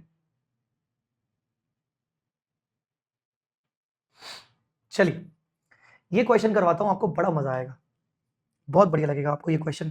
देखो क्या बोल रहा है, अच्छा ये क्वेश्चन के लिए ना मैंने ना हाँ मैंने क्या किया है, मेरे पास सॉल्व्ड आंसर है इसका, मेरे पास सॉल्व्ड आंसर है। अब सुनो, क्वेश्चन ना बहुत बड़ा है, तो इसको धीरे धीरे समझेंगे, थोड़ा थोड़ा सॉल्व करेंगे, फिर थोड़ा समझेंगे, थोड़ा सॉल्व करेंगे, ठीक है। ये क्वेश्चन आरटीपी जेन 26 का था, ठीक है। H limited a parent company and a subsidiary, parent और सब्सिडरी, ठीक है, अनलिस्टेड है, फॉलोइंग अरेंजमेंट वगैरह वगैरह विद रिस्पेक्ट टू ईसॉप। अब ओरिजिनल ईसॉप क्या बोलता है, ओरिजिनल ईसॉप पेरेंट ने अनाउंस किया है, ओरिजिनल ईसॉप पेरेंट ने अनाउंस किया है, ठीक है। At the beginning of the year 1, H granted 1500 options in its own shares to its own employees. H अपने employees को 1500 shares देगा, as well as S limited employees 1000 to H limited employees। अच्छा, total 1500 options है, जिसमें से 1000 options अपने employees को और 500 options S वालों को, ठीक है। फेयर वैल्यू कितना, 15 रुपीज, ठीक है। ईयर्स 3 ईयर्स, बेटा बहुत इजी है, बहुत इजी है, क्या करोगे, अच्छा मुझे बताओ फर्स्ट ईयर के एंड में क्या होगा, फर्स्ट ईयर के एंड में क्या होगा, सोचो। तो फर्स्ट ईयर में ये होगा कि भाई जैसे ही फर्स्ट ईयर आया तो एच अपने वाले एम्प्लॉइज का क्या बोलेगा कि भाई मेरे एम्प्लॉइज के 1000 into fair value divide by 3 into 1, तो मैं अपने एम्प्लॉइज का एक्सपेंस तो खुद ही बुक करूंगा। एस वालों के लिए वो क्या बोलेगा, वो बोलेगा एस वालों को मैं 500 शेयर्स दूंगा, वही fair value divide by 3 into 1, 2500। ये 2500 का एक्सपेंस कौन बुक करेगा, एस, बट एसपीपी रिजर्व कौन बुक करेगा, एच। तो ओवरऑल एच क्या बोलेगा, एच बोलेगा मेरा एक्सपेंस इतना, एक्सपेंस अकाउंट डेबिट, ये जो है ये मैं सब्सिडरी के एम्प्लॉइज को दे रहा हूं, तो ये मेरे लिए इन्वेस्टमेंट, हाँ बोलना पड़ेगा बेटा, ये मेरा एक्सपेंस, ये मेरा इन्वेस्टमेंट क्योंकि मैं सब्सिडरी के लिए कर रहा हूं, और 2 एसबीबी रिजर्व। तो देखो एंट्री एक्सपेंस, इन्वेस्टमेंट, एसबीबी रिजर्व। अब सब्सिडरी क्या बोलेगी? सब्सिडरी को एच के एम्प्लॉइज से क्या मतलब? सब्सिडरी अपने शेयर तो एच के एम्प्लॉइज को दे नहीं रहा है। सब्सिडरी बोलेगा यार मेरे एम्प्लॉइज को होल्डिंग कितना दे रहा है? 25। एम्प्लॉइज किसके? मेरे, तो एक्सपेंस अकाउंट। 2 मैं दे रहा हूं क्या? नहीं, तो 2 capital contribution, equity contribution. Simple. तो फर्स्ट ईयर तो बहुत सिंपल हो गया। I hope you got the point. First year is done. अब देखो बढ़िया क्वेश्चन ना जो है वो बहुत बड़ा क्वेश्चन है और देख के डर लगता है। ऊपर से उसका आंसर तो मैंने थोड़ा फॉर्मेटिंग चेंज किया है। अगर आप इनका इंस्टीट्यूट के फॉर्मेट देखोगे बाप रे बाप डर जाओगे। ठीक है, अब देखो हो क्या रहा है। New ESOP scheme announced by S. अब एस अनाउंस कर रहा है, ठीक है। वो अनलिस्टेड थे पर ईयर 1 के एंड में एस लिमिटेड लिस्टेड हो गई। लिस्टेड हो गई, उसने क्या बोला? At the beginning of year 2 S offer 1500 options. S जैसे ही लिस्टेड हो गई एस ने ऑफर कर दिया कि एक काम करो एच, तुम अपना शेयर छोड़ो, अब मैं अपना शेयर देता हूं, क्योंकि वो लिस्टेड हो गया ना। तो 1500 ऑप्शन अनाउंस कर दिए एच के एम्प्लॉइज और अपने एम्प्लॉइज के लिए। सेम एच के वही 1000, एच के लिए 1000 और अपने एम्प्लॉइज के लिए 500। तो एच ने भी 1500 ऑप्शन अनाउंस किए थे, एस भी चेंज करके रिप्लेस करके 1500 ऑप्शन अनाउंस कर रहा है। एच के लिए 1, अपने वालों के लिए 500। ठीक है, the remaining vesting period is same. Total 3 था, 1 साल हो गया, बचा 2 साल। ठीक है, incremental fair value of the new ESOP is 6। अब ये वर्ड इंक्रीमेंटल क्यों बोला है? क्योंकि मैंने अभी आपको थोड़ी देर पहले बोला था कि whenever the original ESOP announced by holding is replaced with new ESOP of subsidiary, it is treated as modification। और मॉडिफिकेशन में हमने क्या पढ़ा था? मॉडिफिकेशन में हमने पढ़ा था कि भाई एडिशनल एक्सपेंस बुक करना होता है। ओरिजिनल तो चलता रहेगा, ओरिजिनल तो चलता रहेगा। हाँ, तो यहां पर 15 रुपीज का एक्सपेंस तो बुक करना ही पड़ेगा। अब 6 का एक्स्ट्रा बुक करना पड़ेगा फॉर द फर्दर 2 इयर्स। बाकी फालतू चीजें बोल रहे हैं। तो आ जाओ देखो हम क्या करेंगे। ठीक है ना, आ जाओ हम देखो क्या करेंगे। फर्स्ट ईयर की अकाउंटिंग तो मैंने आपको यहां पर बताई थी। अब आप देखो, अच्छा हाँ, फर्स्ट ईयर की अकाउंटिंग में एक चीज का और ध्यान दो। एक्सपेंस होल्डिंग ने कितना बुक किया? 5000 और इसने कितना बुक किया? 25। तो कंसोलिडेशन में क्या होगा? टोटल एक्सपेंस बुक हो जाएगा 7500। ठीक है, कंसोलिडेशन में ये इन्वेस्टमेंट से कैपिटल कंट्रीब्यूशन कट जाएगा। जब आप गुडविल की कैलकुलेशन करते हो तो इन्वेस्टमेंट मतलब पीसी और कैपिटल कंट्रीब्यूशन मतलब नेट एसेट्स का पार्ट, तो ये कट जाएगा। बचेगा क्या? SBP reserve 7500। तो मैंने वो वहीं पर यहां पर लिखा है। अब आते हैं रिप्लेसमेंट। अब रिप्लेसमेंट का मतलब होता है मॉडिफिकेशन। अब मॉडिफिकेशन के अंदर क्या होगा? आप एग्जिस्टिंग एक्सपेंस 1500 का तो बुक करोगे ही करोगे, पर आप एडिशनल एक्सपेंस 6 रुपीज का भी बुक करोगे। ठीक है, अब पर उसके पहले रेक्टिफिकेशन भी लगेगा। क्यों? क्योंकि अभी तक ये था कि ओरिजिनल ऑप्शन एच ने अनाउंस किया था, पर अब एस उसको रिप्लेस कर रहा है। तो इमेजिन करो, होल्डिंग क्या बोलेगा कि यार मुझे तो अब शेयर बेस्ड पेमेंट रिजर्व करने की जरूरत ही नहीं है, क्योंकि अब तो एस करने वाला है। तो एच रेक्टिफिकेशन एंट्री क्या पास करेगा? एच बोलेगा कि भाई एसबीपी रिजर्व को हटाओ, इन्वेस्टमेंट को हटाओ, क्योंकि अब मैं तो ईसॉप देने वाला नहीं हूं, तो इन्वेस्टमेंट को हटाओ, एसबीपी रिजर्व को हटाओ। ये देखो क्या करेगा? रेक्टिफिकेशन, एसबीपी रिजर्व को हटाओ, इन्वेस्टमेंट को हटाओ, और अब जो डिफरेंस आ गया डिविडेंड इनकम। क्यों? क्योंकि अब एस लिमिटेड मेरे इंप्लॉइज को दे रहा है, तो बल्कि उल्टा मेरा डिविडेंड इनकम हो गया। तो दिस वे ये आपके लिए रेक्टिफिकेशन की एंट्री जो बिगिनिंग ऑफ सेकंड ईयर में होगी, ये समझना बहुत जरूरी है। समझने की कोशिश करो। फर्स्ट ईयर में आपने ये एंट्री जो कर ली थी, इसमें H limited employ benefit expense को रिवर्स नहीं करेगा, क्योंकि एच लिमिटेड अपने एम्प्लॉइज को तो शेयर इशू कर रहा था, और अब एस लिमिटेड अभी भी एच के एम्प्लॉइज को शेयर इशू कर रहा है। तो एच के एम्प्लॉइज हैं तो एम्प्लॉय बेनिफिट एक्सपेंस तो रहेगा, पर क्या क्या हटेगा? इन्वेस्टमेंट हटेगा, एसबीबी रिजर्व हटेगा। क्यों? क्योंकि एच बोल रहा है अब मैं दे ही नहीं रहा हूं, अब तो सब्सिडी दे रहा है, और सब्सिडी मेरे वालों को दे रहा है। सब्सिडी अगर मेरे वालों को दे रहा है तो मेरे लिए डिविडेंड इनकम, इसलिए रेक्टिफिकेशन की एंट्री ये हुई। I hope you got the point. ठीक है, सब्सिडी क्या रेक्टिफिकेशन करेगा? सब्सिडी ने क्या अकाउंट क्रेडिट करके रखा था? ये वाला। डेबिट क्या करके रखा था? ये वाला। डेबिट तो चलता रहेगा, क्योंकि पिछले वाले ऑप्शन में भी सब्सिडी के एम्प्लॉइज को ईसॉप मिल तो रहा था ना, और अभी भी मिल रहा है, तो एक्सपेंस तो बुक होता रहेगा, पर इक्विटी कंट्रीब्यूशन रिवर्स हो जाएगा।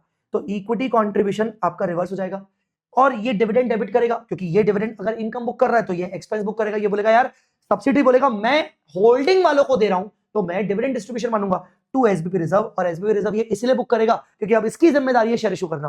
तो बेटा इस वाले क्वेश्चन में ये रेक्टिफिकेशन एंट्री बहुत जरूरी है तुम्हारे लिए समझना। इस क्वेश्चन में रेक्टिफिकेशन एंट्री बहुत जरूरी है, इसको स्क्रीनशॉट निकाल के रख लेना तुम्हें याद रहे ताकि, ठीक है। 1 2 3 4 5 निकाल लिया होगा। अब आते हैं सेकेंड ईयर के एंड में। सेकेंड ईयर के एंड में क्या करेंगे, दो एक्सपेंस बुक करेंगे, ओरिजिनल और एडिशनल। ओरिजिनल 15 रुपीज के हिसाब से, simple 1000 options, expense as per original plan 1000 H वालों का into 15 divide by 3 into 2। Already first year में 5000 बुक कर चुके थे तो 5000 और करना है। Additional expense 1000 into 6 divided by 2, क्यों, क्योंकि एडिशनल एक्सपेंस यहां से जब मॉडिफिकेशन हुआ तब से लेकर 2 साल, ठीक है, डिवाइड बाय 2 इंटू 1, तो ये 3000 बुक करेंगे। कुल मिला के कितना बुक करेंगे, 8000। अब ये 8000 होल्डिंग वालों का है, 8000 होल्डिंग वालों का है। दूसरा अब सब्सिडरी वालों का 500 15 ये सब करके 25 और एडिशनल करके 15, तो ये सब्सिडरी वालों का। तो expense of holding, expense of subsidiary. चलो पहले होल्डिंग की एंट्री करते हैं। होल्डिंग क्या बोलेगा, मेरे एम्प्लॉइज हैं, मुझे बेनिफिट दे रहे हैं तो मैं एक्सपेंस बुक करूंगा। 2 डिविडेंड, क्योंकि मेरे को तो शेयर इशू करने नहीं है, सब्सिडरी करने वाला है तो मेरे लिए इनकम। सब्सिडरी क्या बोलेगा, एक तो मेरे एम्प्लॉइज तो एक्सपेंस अकाउंट डेबिट 4000, दूसरा मैं होल्डिंग वालों को भी देने वाला हूं तो डिविडेंड अकाउंट डेबिट, तो एक्सपेंस अकाउंट डेबिट। मैं फिर होल्ड जो मैं अपने एम्प्लॉइज को दे रहा हूं एक्सपेंस, जो मैं होल्डिंग के एम्प्लॉइज को दे रहा हूं तो एक तरीके से डिविडेंड, 2 एसबीपी रिजर्व, इस तरीके से होगा। कंसोलिडेशन करेंगे तो क्या होगा, एक्सपेंस एक्सपेंस 12000 तो 12000 का तो एक्सपेंस दिखेगा और एसबीपी रिजर्व दिखेगा, बाकी डिविडेंड कॉन्ट्रा हो जाएगा, इंटर कंपनी हो जाएगा, इस तरीके से खत्म। आपसे बस वो वही पूछ रहा था, सेकेंड ईयर का ही पूछ रहा था कि क्या होगा, दैट्स ऑल। तो ये था तुम्हारा बढ़िया वाला क्वेश्चन, ठीक है, ये था तुम्हारा बढ़िया वाला क्वेश्चन। अब मैं तुम्हें ना 2-4 क्वेश्चन और दिखा देता हूं कि क्या क्या क्वेश्चंस हैं मस्ट डू वाले जो तुम कर सकते हो। थोड़े थोड़े मैं हल्के हल्के तुम्हारे साथ डिस्कस भी कर लेता हूं, ठीक है। शुरू से चलते हैं, ये हमने डिस्कस कर लिया, फिर ये डिस्कस कर लिया, फिर ये वाला। अब ये भी तुम्हारा ना SAR ही है, कैश सेटल्ड ऑप्शन ही है, बस फर्क क्या पता है, ये जो ऑप्शन है ना, ये जो ऑप्शन है ना, ये कब दिया गया 1 जनवरी 15 को, और ये सेटल होगा, ये सेटल होगा 31 दिसंबर 16 को, मतलब 2 साल, ये 2 साल में सेटल हो जाएगा, ठीक है। ठीक है सर, पर यहां 4 साल क्यों दिए, 4 साल इसलिए दिए कि कुछ एम्प्लॉय लोग हमसे पैसा मांगेंगे 3rd ईयर में, कुछ मांगेंगे 4th ईयर में, तो लाइबिलिटी बार बार रिवाइज करनी पड़ेगी। तो सबसे फर्स्ट ईयर में आप लाइबिलिटी बुक करोगे 12 रुपीज के हिसाब से, ठीक है। और ये बोल रहा है फेयर वैल्यू, ये तो ठीक है, it estimate that overall 10% of the employ will leave. Employ थे कितने 40, तो 40 में से बेटा 10% गए तो कितने बचे 36, तो ये एक्सपेंस कैसे बनाएगा 36 फर्स्ट ईयर के एंड में into 1000 options into fair value 12 divided by 4, नहीं डिवाइड बाय 2, क्योंकि ऑप्शन जो वेस्ट होगा वो 2 साल में हो जाएगा। तो सर हमें 4 साल क्यों दिए पता चलेगा, तो डिवाइड बाय 2, तो कितना आ रहा है, ये करके तुम्हारा आ रहा है 2,16,000, तो 2,16,000 का तुम employ benefit expense to SBP liability create कर लोगे, ठीक है, डन। अब सेकेंड ईयर में फेयर वैल्यू बदल गई, 8 रुपीज हो गई, तो तुम रिवाइज करोगे 8 रुपीज के हिसाब से, माइनस फर्स्ट ईयर का 216, तो तुम्हें एक्सपेंस बुक करना पड़ेगा 72, तो तुमने सेकेंड ईयर में एक्सपेंस बुक कर दिया 72। अभी तक तुमने कितना एक्सपेंस बुक कर लिया 216 और 72, कुल मिला के 288, एसबीपी लाइब्रेरी तुमने 288 बुक कर ली। अब क्या हुआ, ये देखो यहां तुम्हारा वेस्ट हो गया था, इधर आ जाओ, ये तुम्हें अलग अलग ईयर्स की फेयर वैल्यू दी हुई है। यहां क्या बोल रहा है ऑन 31 दिसंबर 17, मतलब अब सचमुच में 3rd ईयर में इंट्रिंसिक वैल्यू, बेटा इंट्रिंसिक वैल्यू मतलब रियल पेमेंट 10 रुपए, तो अब तुम उनको 10 रुपए का पेमेंट करोगे, कितने लोगों को 6 एम्प्लॉय एक्सरसाइज देयर ऑप्शन। रुको आराम से, तुमने टोटल 36 एम्प्लॉयज के लिए ऑप्शन बनाया था, 3rd ईयर के एंड में सिर्फ 6 लोग बोल रहे हैं पैसा दो, बाकी लोग नहीं बोल रहे, तो 6 लोगों को पैसा दे दो। चलो 6 लोग 1000 ऑप्शंस और 10 रुपए इंट्रिंसिक वैल्यू, 6000 और 10, मतलब तुमने 60,000 पे कर दिया।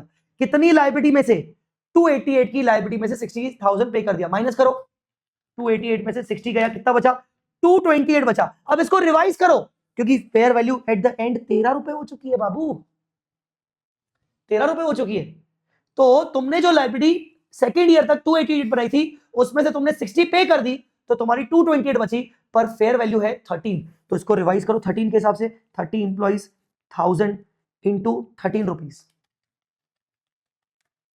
ये आ गई 390। जबकि बुक वैल्यू कितनी बची थी 228, तो तुम एक्स्ट्रा लाइबिलिटी बुक करोगे 162 की एक्स्ट्रा एक्सपेंस बुक करके लाइबिलिटी बुक करोगे। 162 कहां से आया भाई, 390 माइनस 228, ऐसा। फिर क्या हुआ लास्ट में, remaining 30 employees exercise their options at the end of 8 while the intrinsic value was 12। 12 रुपए की इंट्रिंसिक वैल्यू चल रही है, तो दे दो इनको, पेमेंट करो 12 रुपए का। 30 इंटू 12 इंटू 1000, 30 इंटू 12 इंटू 1000, तो मतलब तुम 360 का पेमेंट करोगे, तो 360 का तुमने यहां पर पेमेंट कर दिया। बाकी क्योंकि तुमने 390 तक की लायबिलिटी बना ली थी, तो 390 में से 360 क्या, बाकी 30 रिवर्स कर दो एक्सपेंस में, ठीक है। चलो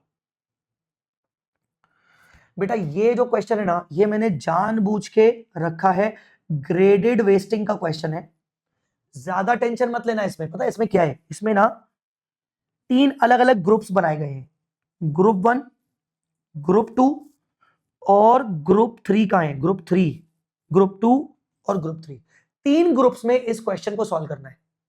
बहुत इजी है, बस करना क्या है, तुम्हें लिखना है इसको ऐसे लिख के, अलग से तुम्हें लिखना है, 2 मिनट को, तुम इसको ऐसे लिखोगे, ग्रुप 1, ग्रुप 2, ग्रुप 3। ग्रुप 1 में क्या बोल रहा है, टोटल इंप्लॉइज 400 है, ऑप्शन कवर है 60, तो 60 में से 20% शेयर हम फर्स्ट ईयर के एंड में दे देंगे, वेस्टिंग पीरियड 1 ईयर। तो एक्चुअली यहां पर वेस्टिंग पीरियड इसका 1 ईयर है, इसका 2 ईयर है, इसका 3 ईयर है। इसमें ऑप्शंस कितना मिलेगा, पहले वाले में 20%, मतलब 60 का 20% 12, दूसरे वाले में 40 मतलब 24 नंबर्स, और इसमें भी 24, 20 40 40। अब बस तुम्हें क्या करना है, इस वाले को ग्रुप 1 को एक अलग क्वेश्चन मान लो, इसको अलग क्वेश्चन मान लो, इसको अलग क्वेश्चन मान लो। अब वो क्या बोल रहा है, 400 इंप्लॉइज है, फर्स्ट ईयर की पोजीशन, ग्रुप 1 का vesting period 1 year, first year की पोजीशन क्या है, 40 इंप्लॉइज चले गए, तो ग्रुप 1 के हिसाब से 400 में से 40 चले गए, तो कितने एलिजिबल हुए, 360 एलिजिबल हुए, तो 360 के हिसाब से एक्सपेंस बुक कर लो। कितना, 360 इंटू 12 इंटू इसकी फेयर वैल्यू कितनी बताई गई है, इसकी फेयर वैल्यू कितनी बताई गई है, कहीं तो फेयर वैल्यू दी होगी, हाँ ये रही, ये फेयर वैल्यू, इसकी फेयर वैल्यू बताई गई है 10 रुपए, तो इंटू 10, मतलब ये फेयर वैल्यू 10 रुपीज वाला है, तो एक्सपेंस बुक हो गया 43,200 का एक्सपेंस बुक हो गया। जबकि एम्प्लॉइज एक्सरसाइजिंग ऑप्शन, कितने एम्प्लॉइज एक्सरसाइज ऑप्शन कर रहे हैं, 350, जबकि एलिजिबल कितने थे 360, तो बाकी काम 10 एम्प्लॉइज का क्या करेंगे, SBP reserve to retained earning, क्योंकि ऑप्शन लैप्स हो गया, कंडीशन सेटिस्फाई हो चुकी है, ऑप्शन लैप्स हो गया। कितने एम्प्लॉइज का, 10 एम्प्लॉइज इंटू इनको 12 ऑप्शन मिलेंगे, into fair value 10, 10 into 10 into 12 कितना, 1200 रिवर्स कर देंगे एसबीपी रिजर्व, एक्सपेंस पूरा बनाएंगे, और बाकी 350 की एंट्री कर लेंगे बैंक वाली, bank account debit, SBP reserve account debit to equity capital and security premium. जैसे तुमने ग्रुप 1 सॉल्व किया, ग्रुप 2 अब तुम्हें 2 साल में सॉल्व करना है। ग्रुप 2 के लिए फर्स्ट ईयर में क्या डेट बोल रहा है कि भाई 40 लोग तो चले गए, 36 और जाएंगे, बस थर्ड ईयर को देखना ही नहीं है, क्योंकि जो ग्रुप 2 है वो 2 साल में ही काम कर रहा है। इसकी फेयर वैल्यू है 12.5 रुपए। अब तुम फर्स्ट ईयर का एक्सपेंस कैसे बनाओगे इसका, कि भाई 400 लोग थे, पहले बार 40 चले गए, और लगता है कि 36 और जाएंगे, तो 36 और जाएंगे, मल्टीप्लाई बाय हर इंप्लॉय को 24 नंबर्स मिलेंगे, multiply by fair value 12.5 whole divide by 2, expense book हो जाएगा इस तरीके से। तो ग्रेडेड वेस्टिंग में एवरी ग्रुप को एक सेपरेट क्वेश्चन मानते हुए करो। सेकेंड ईयर में ग्रुप 1 सॉल्व नहीं होगा, सिर्फ ग्रुप 2 और ग्रुप 3, थर्ड ईयर में सिर्फ ग्रुप 3 सॉल्व होगा, ऐसे, ठीक है, इस तरीके से ये क्वेश्चन रहेगा। डन। मैंने एक चीज तुम्हें बताई थी, कैश सेटल्ड में कभी मॉडिफिकेशन नहीं होता, क्योंकि उसमें वैसे भी बाय डिफॉल्ट फेयर वैल्यू बदलती रहती है। तो ये वही वाला क्वेश्चन है, ये वाला वही क्वेश्चन है। ये क्या बोल रहा है, 150 शेयर ऑप्शन दिए 1000 एम्प्लॉइज को, ठीक है। अब बोल रहा है benefit will then be settled in cash, मतलब कैश सेटल्ड, ठीक है। Fair value on grant date 129, क्या कैश सेटल में ग्रांट डेट की फेयर वैल्यू चाहिए? नहीं, ठीक है। फिर क्या बोल रहा है, टुवर्ड्स द एंड ऑफ 18 कारा shares price dropped, so on first of management choose to reduce the exercise price at the rate of repricing, the fair value of the each original option was 50, ठीक है। तो मुझे बताओ, वैसे भी हमें grant date की फेयर वैल्यू नहीं चाहिए थी, अगर ये कैश ऑप्शन है तो आप फर्स्ट ईयर में वैसे भी 50 रुपीज के हिसाब से एक्सपेंस बुक करोगे, सेकंड ईयर में 80 रुपीज के हिसाब से एक्सपेंस बुक करोगे। तो इन्होंने पता है क्या किया है, इन्होंने आपको दो अल्टरनेट में आंसर दिया है, पहला अल्टरनेट और दूसरा अल्टरनेट। पहले अल्टरनेट में वो बोल रहे हैं कि हम अज्यूम कर रहे हैं कि ये कैश सेटल्ड ऑप्शन है, और अगर ये कैश सेटल्ड है तो मॉडिफिकेशन नाम की कोई चीज होगी नहीं, क्योंकि वैसे भी हर साल फेयर वैल्यू बदलेगी। तो देखो उन्होंने फर्स्ट ईयर में 50 रुपए की फेयर वैल्यू ली है, सेकेंड ईयर में आते आते उन्होंने 80 रुपीज की फेयर वैल्यू ले ली, और बाकी उन्होंने पुराने साल का माइनस कर दिया। जबकि सेकेंड ऑल्टरनेट में वो लोग इसको कैश सेटल नहीं मान रहे, वो लोग इसको इक्विटी सेटल मान रहे हैं और मॉडिफिकेशन मान रहे हैं, और इक्विटी सेटल के कारण वो लोग पहले साल एक्सपेंस बुक कर रहे हैं 129 के हिसाब से, क्योंकि 129 ग्रांट डेट पे फेयर वैल्यू थी, ग्रांट डेट पे फेयर वैल्यू 129 थी। तो ये क्वेश्चन मैंने इसलिए डाला है क्योंकि एक ही क्वेश्चन के अंदर एक ऑल्टरनेटिव कैश, एक ऑल्टरनेटिव इक्विटी। तो फर्स्ट ईयर में 129 के हिसाब से एक्सपेंस बुक कर रहे हैं, सेकेंड ईयर में आते आते 129 तो बुक करेंगे ही करेंगे, पर एडिशनल एक्सपेंस बुक करेंगे, कितना कितना 80 माइनस 50, 30 रुपीज का एडिशनल एक्सपेंस बुक करेंगे। तो ये एडिशनल एक्सपेंस बुक कर रहा है 30 रुपीज का, ये देखो 80 माइनस 50 एडिशनल एक्सपेंस बुक करेंगे, बस ऐसा ही। और थर्ड ईयर में भी ऐसे ही बुक करेंगे। तो इसलिए ये क्वेश्चन थोड़ा सा स्पेशल है, बाकी इसमें कुछ नहीं है। कैश सेटल में no modification, revise fair value, equity settle में मॉडिफिकेशन, ये उस तरीके से क्वेश्चन है। अगला क्वेश्चन अपन ने मॉडिफिकेशन वाला ये वाला कर ही लिया डिस्कस, कैंसिलेशन ये वाला डिस्कस कर ही लिया। अब दो क्वेश्चन इन्होंने ना नए इंट्रोड्यूस किए हैं। एक इंट्रोड्यूस इन्होंने किया था आरटीपी मई 25 में, आरटीपी मई 25 में एक इन्होंने इंट्रोड्यूस किया था। मैं दिखा रहा हूं इसको, मैंने आपको सॉल्व करके दिया है।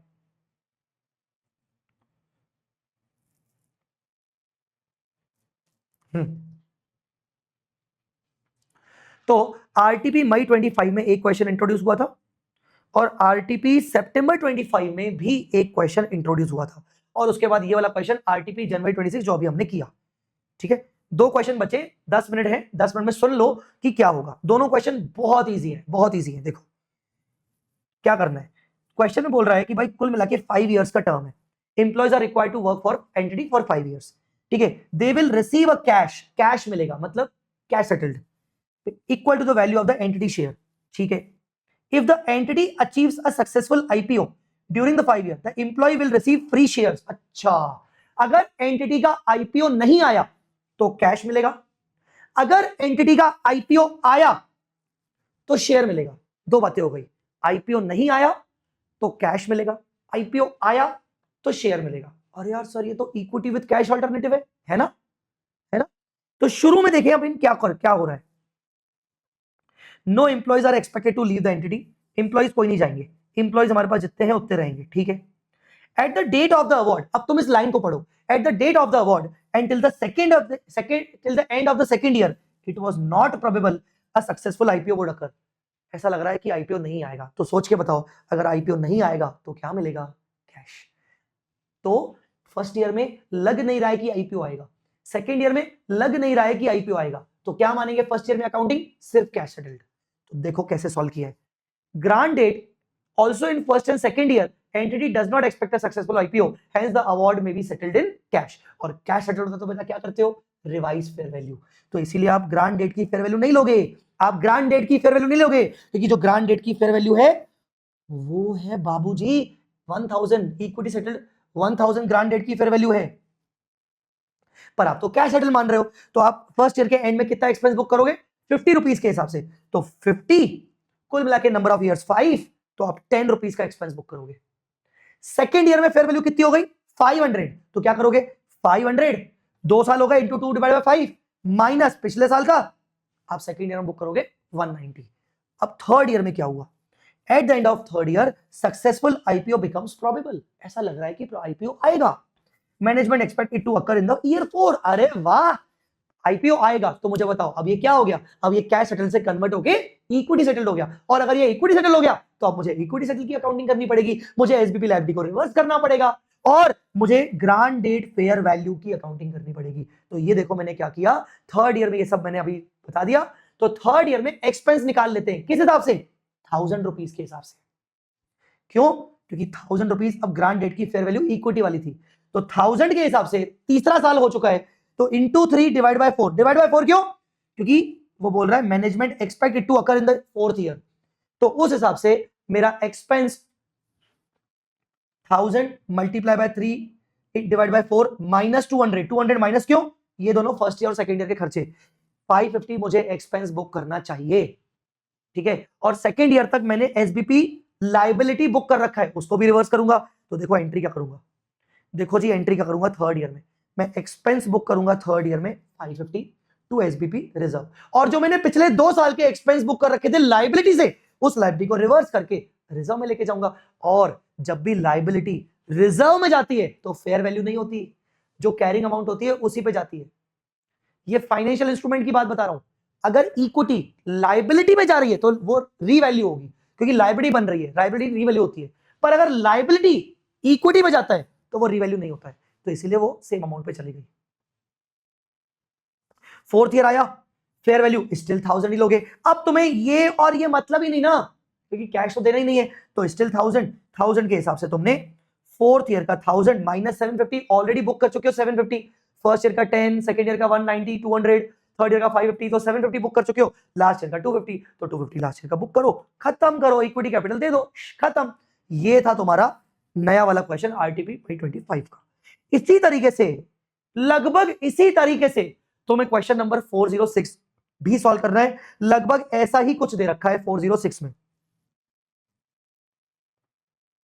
406 में भी इन्होंने ऐसा ही कुछ दे रखा है। जस्ट मोमेंट, मैंने 406 भी तो कहीं लिखा था,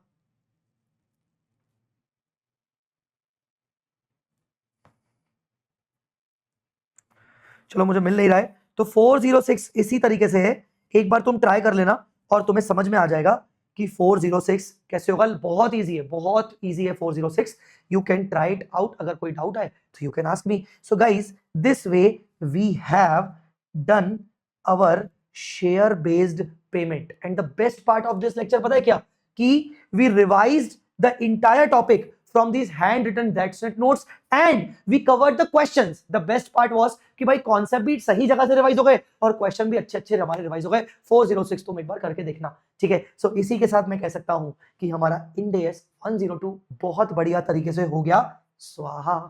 तो ये हमारा इंड AS 102 था गाइस। अगर आपको वीडियो अच्छा लगा तो आप इसको जरूर लाइक करना, है ना। लाइक करना तो छोटी बात है यार तुम्हारे लिए, तुम इसको शेयर करोगे मुझे यकीन है, ठीक है। तो इसको शेयर करना अपने दोस्तों के साथ, तुम्हें दुआएं, मेरी दुआएं तुम्हें मिलेगी। शेयर करोगे तो तुम्हारे 5 मार्क्स एक्स्ट्रा आएंगे, भगवान को बोल के रख रहा हूं, 5 मार्क्स तुम्हारे एक्स्ट्रा आएंगे एफआर में, अगर तुम इसको शेयर करोगे और लाइक करके कमेंट करोगे तो पक्का एग्जामिशन आएगी, ठीक है। भगवान जी आप सुन रहे हो ना, ऐसा करना है आपको। चलो सो गाइस, इस तरीके से हमने ये किया, अगले टॉपिक में हम मिलेंगे, अभी के लिए इतना ही। कमेंट में फीडबैक का वेट करूंगा आपका। Thank you so much, bye bye, take care, जय माता दी, लव यू ऑल।